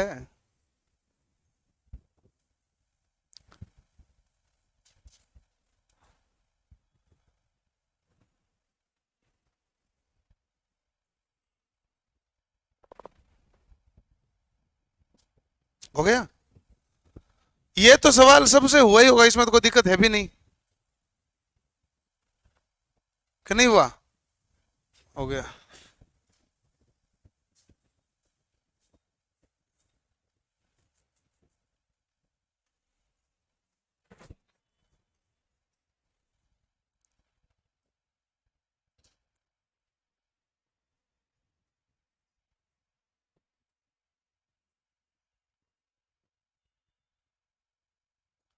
क्लियर? चलो भाई, बढ़िया।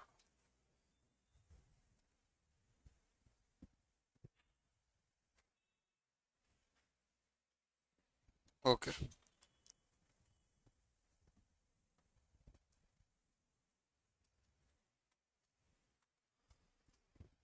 वोल्टेज रेगुलेशन का हो गया। अब देखो एक बात बताओ मुझे, इस वोल्टेज रेगुलेशन में यदि मान लो नो लोड वोल्टेज का मान फुल लोड वोल्टेज से ज्यादा है, तो वोल्टेज रेगुलेशन का मान पॉजिटिव है कि नेगेटिव है?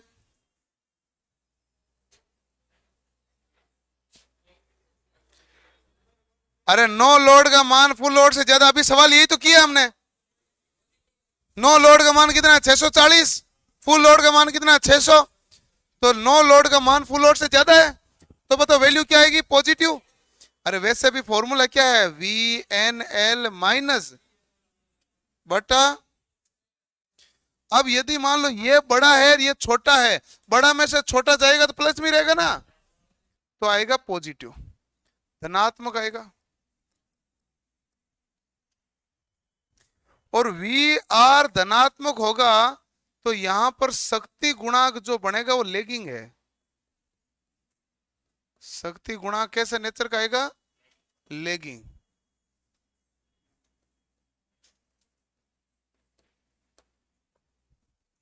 दूसरा केस क्या बन सकता है भाई कि V N L V F L के बराबर है, तो बताओ वोल्टेज रेगुलेशन का मान क्या आएगा? 0। और तीसरा केस क्या बन सकता है? वी एन एल का मान वी एफ एल से छोटा हो जाए तो ये वोल्टेज रेगुलेशन क्या हो जाएगा? ऋणात्मक। 3 ही तो केस बन सकता है ना। अच्छा, जब ये जो दोनों केस आएंगे तो हमारे पास शक्ति गुणांक आएगा लीडिंग। तो ये दोनों केस आना पॉसिबल है नहीं ज्यादातर। नो लोड का मान कम है, फुल लोड का ज्यादा, ऐसा होता नहीं है। और बराबर होना आदर्श कंडीशन है। बराबर होना कौन सी कंडीशन है? आदर्श। ठीक है, तो सामान्यतः ट्रांसफॉर्मर कैसा गुण दर्शाता है? लेगिंग का। क्योंकि कॉइल है ना, कॉइल क्या इंडक्टर है, और इंडक्टर में कौन सा गुण होता है? लेगिंग का।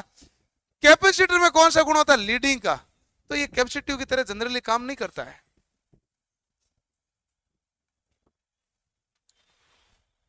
ये तो परीक्षा के लिए ऑप्शन बढ़ने के लिए है।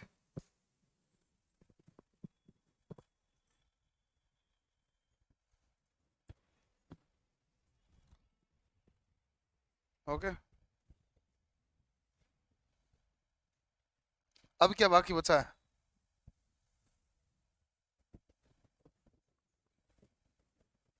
आपको याद है ऑटो ट्रांसफॉर्मर ना? चला जाओ फिर, जिसको छुट्टी चाहिए थी।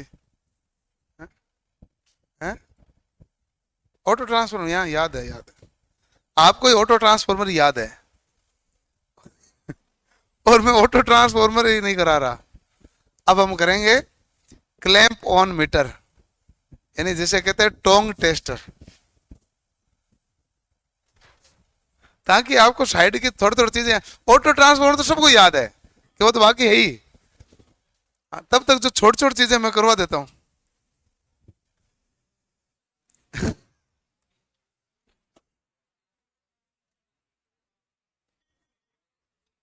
अरे आवाज मत करो भाई, ये लास्ट भाग है। और क्या है इसके बाद? लास्ट में केवल ऑटो ट्रांसफॉर्मर है। टोंग टेस्टर। टोंग टेस्टर का अन्य नाम क्या है?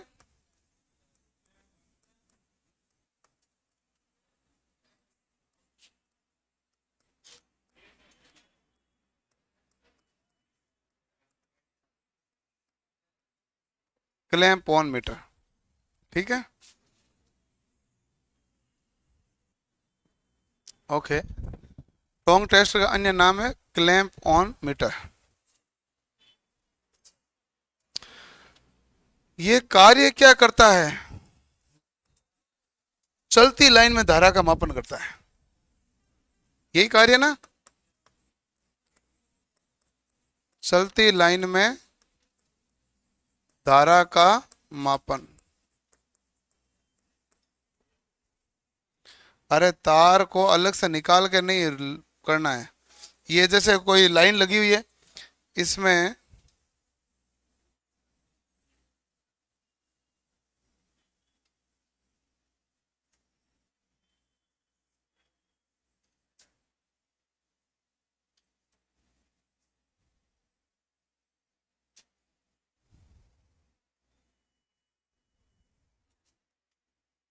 ये होता है अमीटर।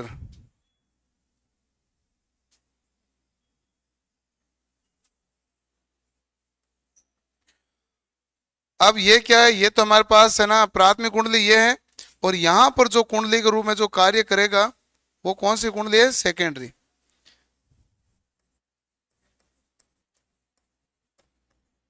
सेकेंडरी कोइल होगी ना। प्राथमिक कोइल तो ये खुद है।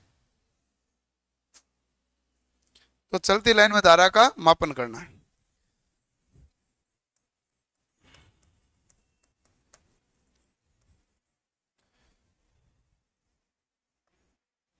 करंट ट्रांसफॉर्मर के सिद्धांत पर कार्य है।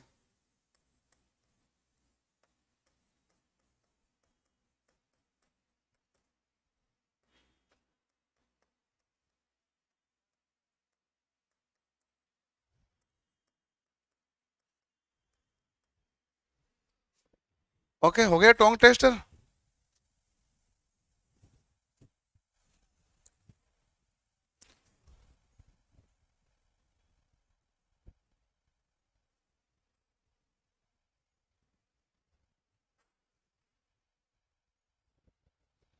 बताओ भाई, अगला कौन सा टॉपिक है? अब तो वही बचा है। क्या और कोई बचा है?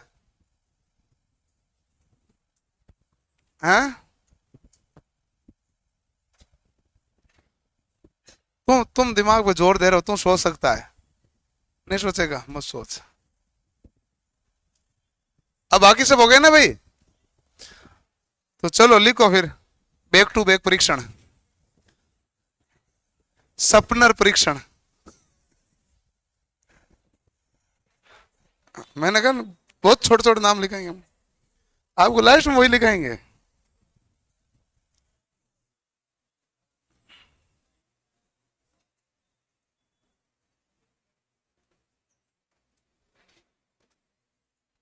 सपनर परीक्षण नहीं कराया, मैंने नहीं पढ़ाया है।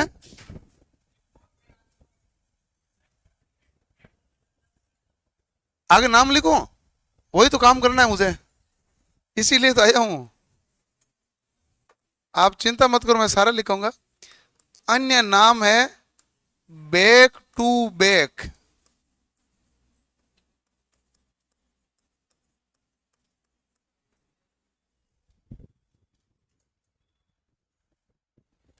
बैक टू बैक परीक्षण।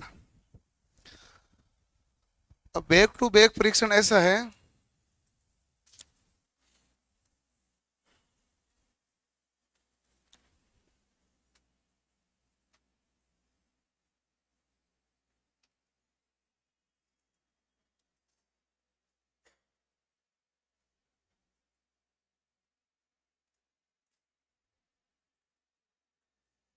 कैसा हो गया?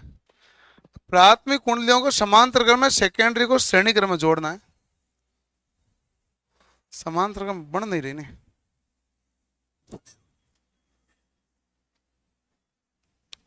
एक मिनट भाई, कोशिश करने दो।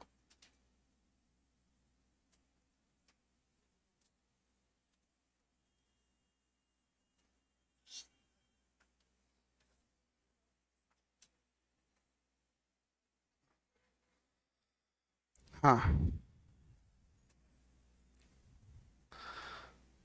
आई थिंक ऐसी होनी चाहिए। बहुत ज्यादा कंफर्म हो नहीं, रुकना भाई। बस ये कंफर्म है कि प्राथमिक कुंडलियां दोनों कौन से क्रम में जुड़ेगी? समांतर क्रम। और सेकेंडरी दोनों कुंडली कैसे क्रम में जुड़ेगी? श्रेणी में।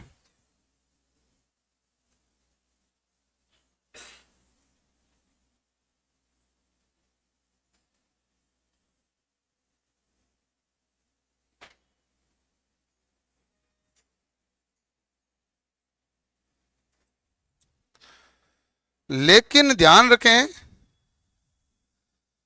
कि श्रेणी क्रम में ये जो जुड़ी थी, ये कुंडली कौन सा क्रम है देख लो, श्रेणी क्रम है कि नहीं है?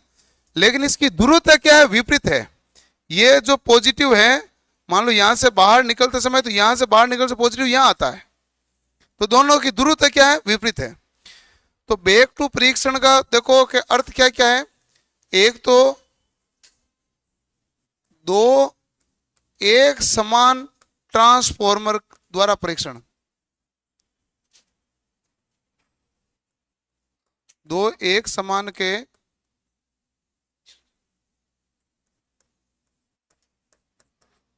ट्रांसफॉर्मर, इंग्लिश में इसको कहते हैं आइडेंटिकल। आइडेंटिकल का मतलब एग्जैक्ट सेम होता है, दोनों दोनों सेम प्रकार के ट्रांसफॉर्म होते हैं।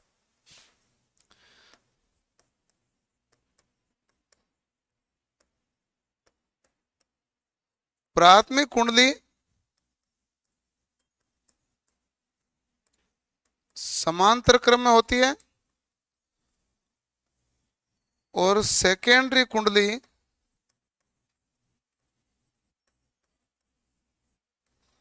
श्रेणी क्रम में।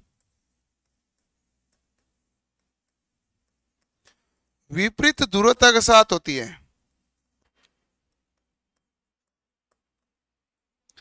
श्रेणी क्रम में कैसे होगी भाई? विपरीत ध्रुवता के साथ होगी। तो बैक टू बैक परीक्षण है, समान प्रकार ट्रांसफॉर्मर है, प्राथमिक कुंडली समांतर क्रम है, सेकेंडरी क्या विपरीत विपरीत ध्रुवता के साथ। और तापमान व दक्षता जांचने के लिए काम लेते हैं। तापमान व दक्षता का परीक्षण करता है। ये हो गए बैक टू बैक परीक्षण। बैक टू बैक परीक्षण का अन्य नाम सपनर परीक्षण। बैक टू बैक क्यों कहा? इसमें ट्रांसफॉर्मर कितने हैं? दो। दोनों ट्रांसफॉर्मर एक समान प्रकार के हैं। प्राथमिक वाइंडिंग कौन सा क्रम है? समांतर क्रम है। सेकेंडरी वाइंडिंग कौन सा क्रम है? श्रेणी क्रम है। लेकिन ध्रुवता कैसी है? विपरीत। श्रेणी क्रम है लेकिन विपरीत ध्रुवता के साथ। और कार्य क्या है? तापमान में दक्षता का परीक्षण। करो नोट।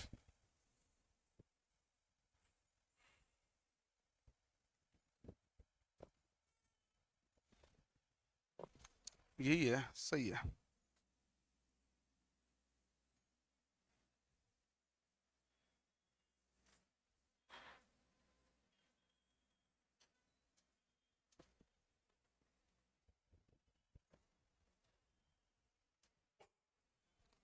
ओके।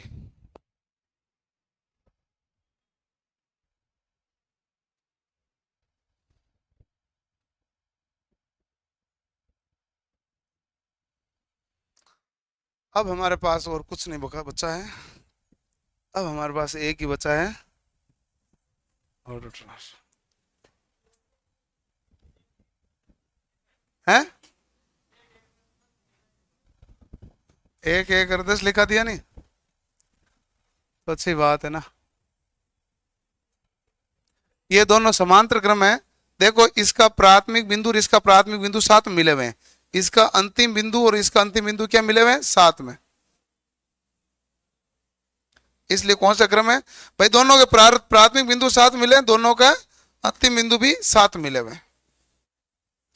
समांतर क्रम का मतलब होता है कि दोनों के प्राथमिक बिंदु क्या होते हैं? साथ में। दोनों के अंतिम बिंदु क्या होते हैं? साथ में। इसका प्राथमिक बिंदु ये रहा, इसका ये रहा, दोनों साथ में है कि नहीं है? जुड़े। दोनों का अंतिम बिंदु भी क्या है? साथ में।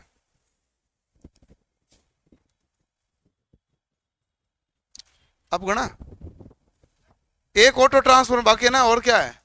और कुछ है तो बता दो। है? शाबाश, मैं कर रहा था वैसे भी। आपकी अच्छी बात है, आपने बोला। ये ढूंढ रहे किसने बोला है?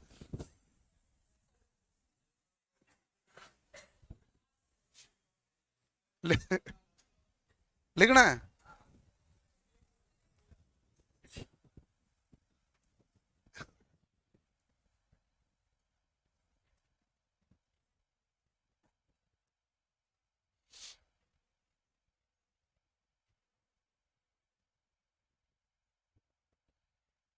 मैं आपको इसीलिए तो कहता हूँ कि मशीन ज्यादा देर पड़ने पर गर्म हो जाती है। देख लो आज ट्रांसफॉर्मर पड़ रहे हैं, वो भी गर्म हो रहा है। हाँ, है मशीन की खासियत है, इसलिए लगातार लंबी टाइम मशीन नहीं पढ़ सकते आप। 4 घंटे लगातार आप मशीन पढ़ना बड़ा मतलब टिपिकल काम है। 3.5 घंटा पढ़ना बहुत मुश्किल काम है।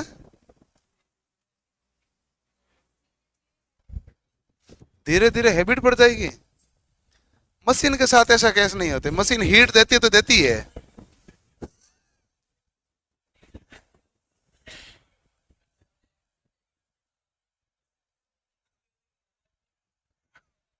लिख लिया। ट्रांसफॉर्मर का समांतर प्रचालन।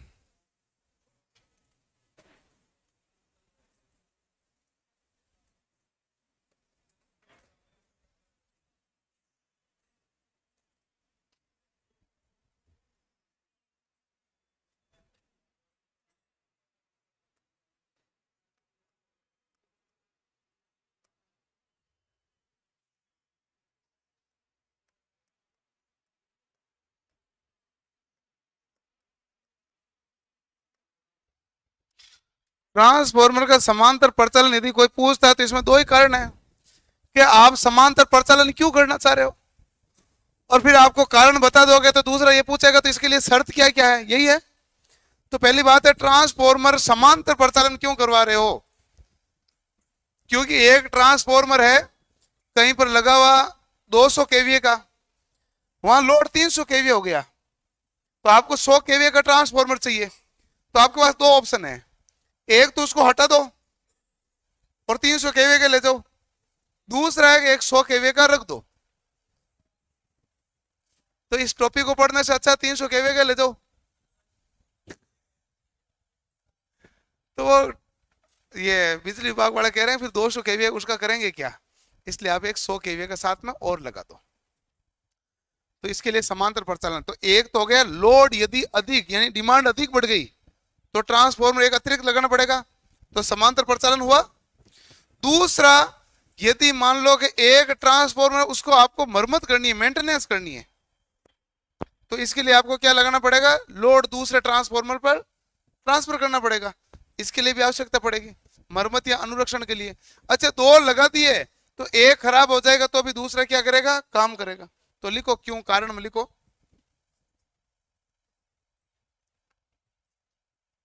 पहला लिखो कारण में लोड क्षमता बढ़ाने के लिए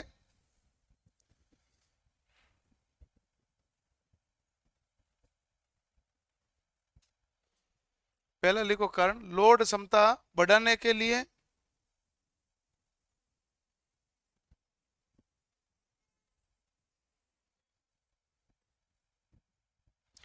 दूसरा कारण है, मतलब क्यों, तो दूसरा है यदि एक ट्रांसफॉर्मर में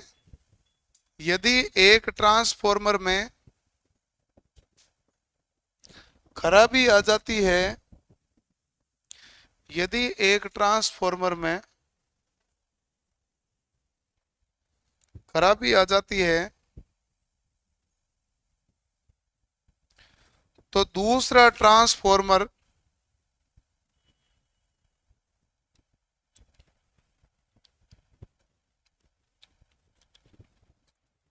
सप्लाई प्रदान करता है।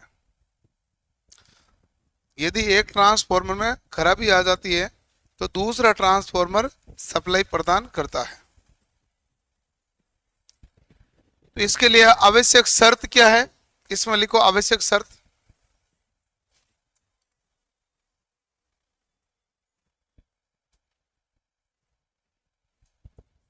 पहली आवश्यक शर्त है कि फेज अनुक्रम समान हो, फेज अनुक्रम समान हो।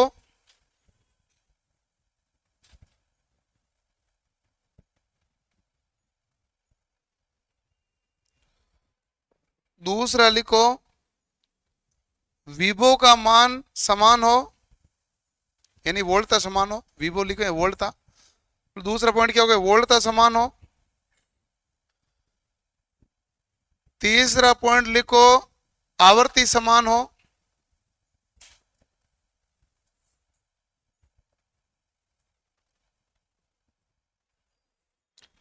तीसरा पॉइंट लिखो आवर्ती समान हो। चौथा पॉइंट लिखो प्रति इकाई प्रतिबाधा समान हो। चौथा पॉइंट लिखो प्रति इकाई प्रतिबाधा समान हो।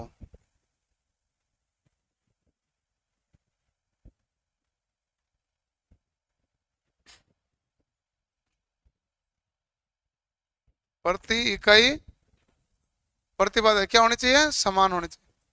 ये भी क्लियर। तो प्रति के प्रति एक होता है एक्सएल बटा आर,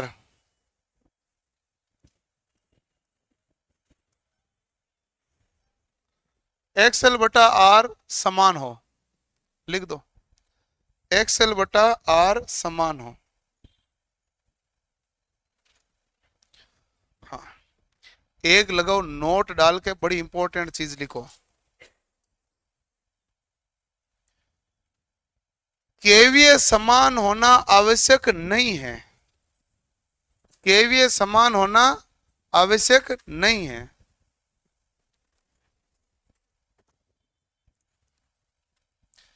केवीए समान होना आवश्यक नहीं है। ऐसा नहीं है कि एक 200 केवीए का तो दूसरा 200 केवीए का आएगा, जरूरी नहीं है केवीए समान होना आवश्यक है नहीं है, ये नो डाल के लिख ली।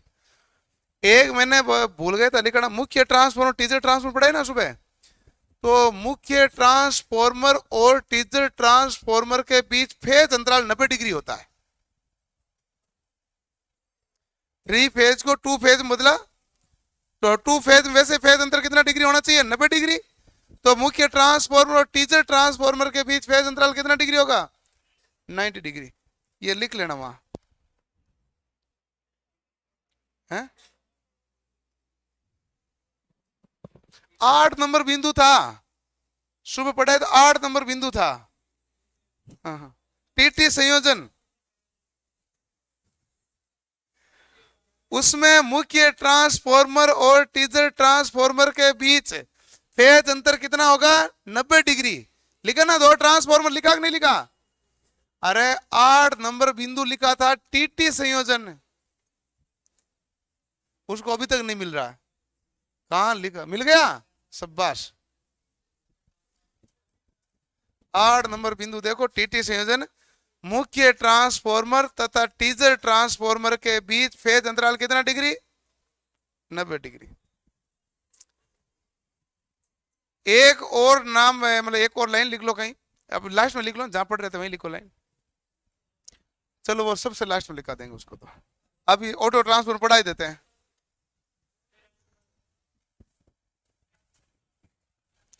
नहीं अब ऑटो ट्रांसफर पढ़ाएंगे अब, नहीं तो ऑटो खराब हो जाएगा ये।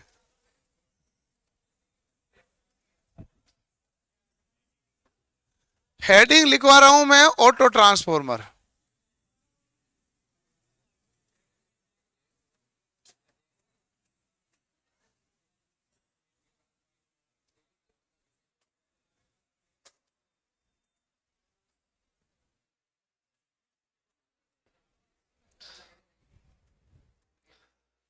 हेडिंग क्या लिख रहे हैं, ऑटो ट्रांसफॉर्मर।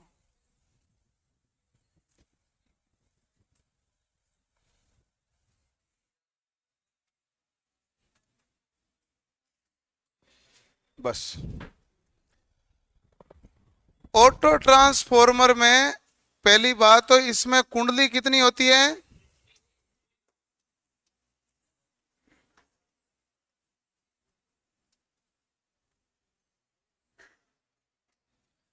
यदि ये हमारे पास स्रोत से जुड़ी हुई है तो इधर हमने टेपिंग कर दिया, तो ये किससे जुड़ी रहेगी, लोड से।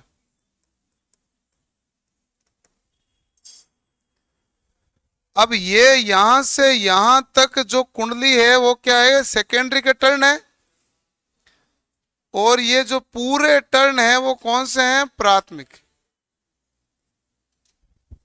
क्लियर। ऑटो ट्रांसफॉर्मर में पहला सवाल यही बनता है, ये कौन से सिद्धांत पर काम करता है, तो आप कहेंगे स्वपरिरण, सेल्फ इंडक्टेंस के सिद्धांत पर काम करता है। सेल्फ इंडक्टेंस होगा स्वपरिरण के सिद्धांत पर, क्योंकि इसमें कुंडली एक ही है, म्यूचुअल के लिए तो कम से कम दो कुंडली चाहिए होती है। तो ये कौन सिद्धांत पर काम करेगा, स्वपरिण।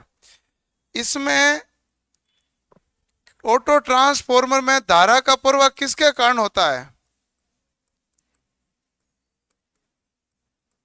एक तो गुण होता है चालन, यानी चालन मतलब विद्युत का,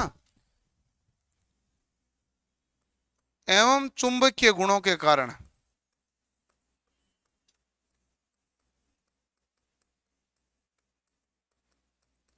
यानी धारा का प्रवाह या संचरण क्या होगा, एक तो देखो अगर पूरी कुंडली है तो धारा तो वैसे ही प्रवाहित होनी है, तो ऐसे थोड़ी है विद्युत चुंबकीय परिवहन कारण होनी है, वैसे भी तो जुड़ी हुई है कुंडली, तो एक ही है, तो वैसे भी होना, तो उसे हम क्या कहेंगे, चालन। दूसरा सेल्फ इंडक्टेंस का गुण है, तो यहां पर जो फ्लक्स बनेगा वो इसको भी तो काटेगा, इधर है तो कोयल तो वही, लेकिन खुद की उत्पन्न फ्लक्स खुद को ही काटेगा, तो ये इसका भी प्रभाव होगा। तो चालन में चुंबकीय गुणों के कारण।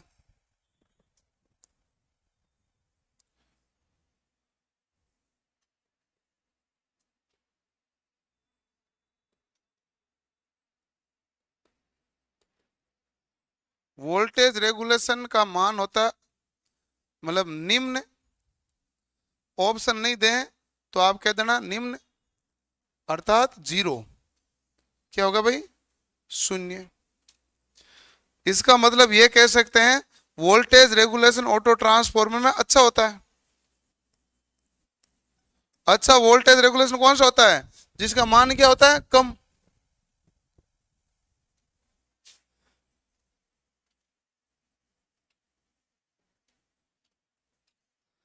स्टेप अप व स्टेप डाउन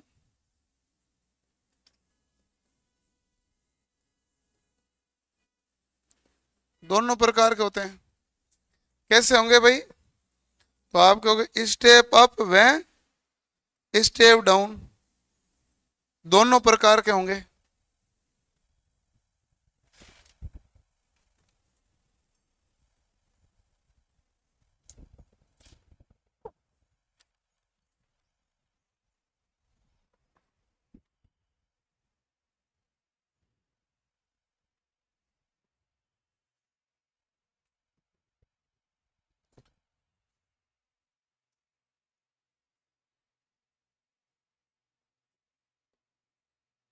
इसका उपयोग कहाँ लेते हैं वो मुझे नहीं पता।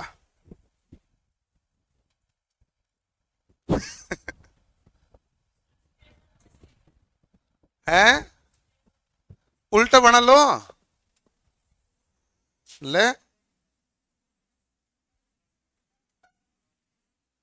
अब ठीक हो गया। स्टेप अप डाउन में क्या है? इधर वाला कनेक्शन स्रोत क्या कर दो, इधर वाले लोड क्या कर दो, ट्रांसफर वही रहा। काम हो गया आपके स्टेप अप का। ये बन गया ना। अप एंड डाउन दोनों प्रकार के होते हैं। इसका उपयोग लेते हैं बूस्टर में, स्टेबलाइजर में। लिखो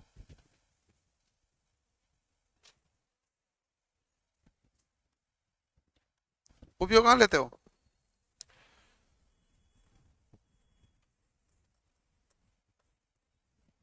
बूस्टर में,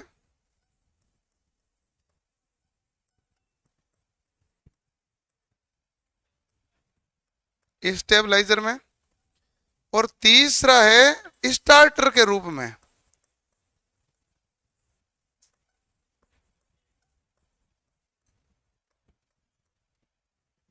अब तो समाप्त हो ही गया टॉपिक है। बस ये हो गया तो एक लाइन और लिख लेना। नहीं हो गया, टॉपिक हो गया, चिंता मत करो।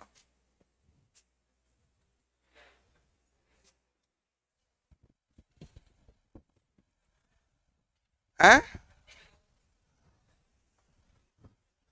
क्या रह गया बाकी?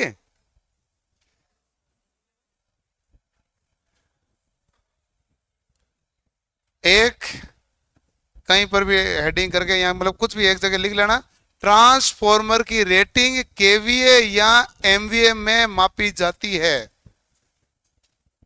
लिखो ट्रांसफॉर्मर की रेटिंग केवीए या एमवीए में मापी जाती है। ये आपको सबको आती थी लाइन, लेकिन मैंने लिखा ही नहीं थी, लिखवा देता हूं। बस इतना ही मामला था। ठीक है। केवीए या एमवीए में जो मापते हो ना, इस शक्ति को आभासी शक्ति कहते हैं।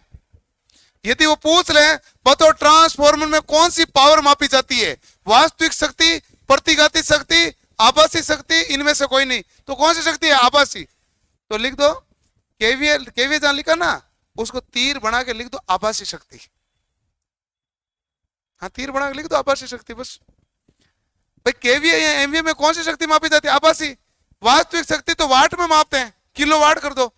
प्रतिघाती केवीए आर में मापते हैं। ये है मामला।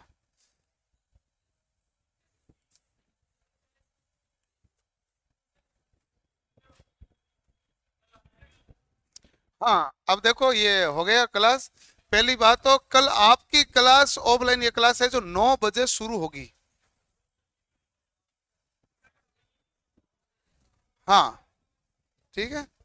7 से 9 बजे यूट्यूब पर चलेगी ट्रांसफॉर्मर की क्लास, जिसमें इसके ऑब्जेक्टिव सोल्व करे जाए। बैठ जाओ बैठ जाओ।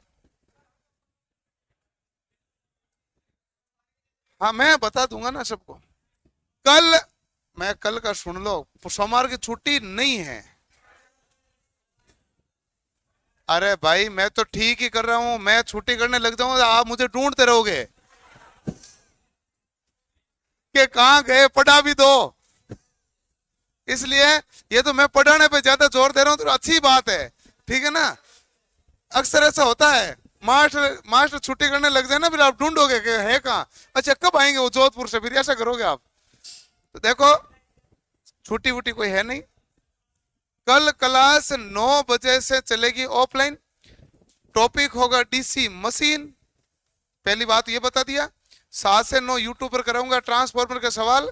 तो आप आज टॉपिक को रिवाइज कर लेना, 2 बार पढ़ लेना, ताकि कल सवाल आप आराम से कर लो। और कल जैसे सवाल करोगे 2 घंटे साथ में, तो आपका पूरा रिवाइज हो जाएगा, उसमें आपको कोई दिक्कत नहीं होगी।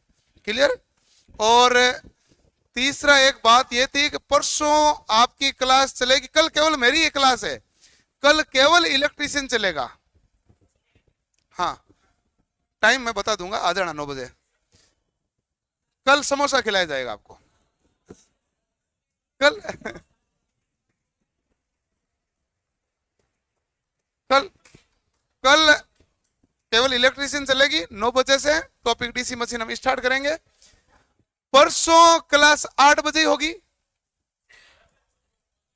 ये 9 बजे 8 बजे कर देंगे परसों। परसों सुन लो, परसों क्लास 8 बजे ही होगी, कल केवल 9 बजे। इसलिए केवल कल मेरी क्लास है, और मैं 7 से 9 ऑलरेडी यूट्यूब पर क्लास ले रहा हूं, तो 9 बजते ही तुरंत आपकी क्लास स्टार्ट कर देंगे, ठीक है ना। ये मामला है। तब तक आप उसमें रिवाइज उसमें कर लेना यूट्यूब से।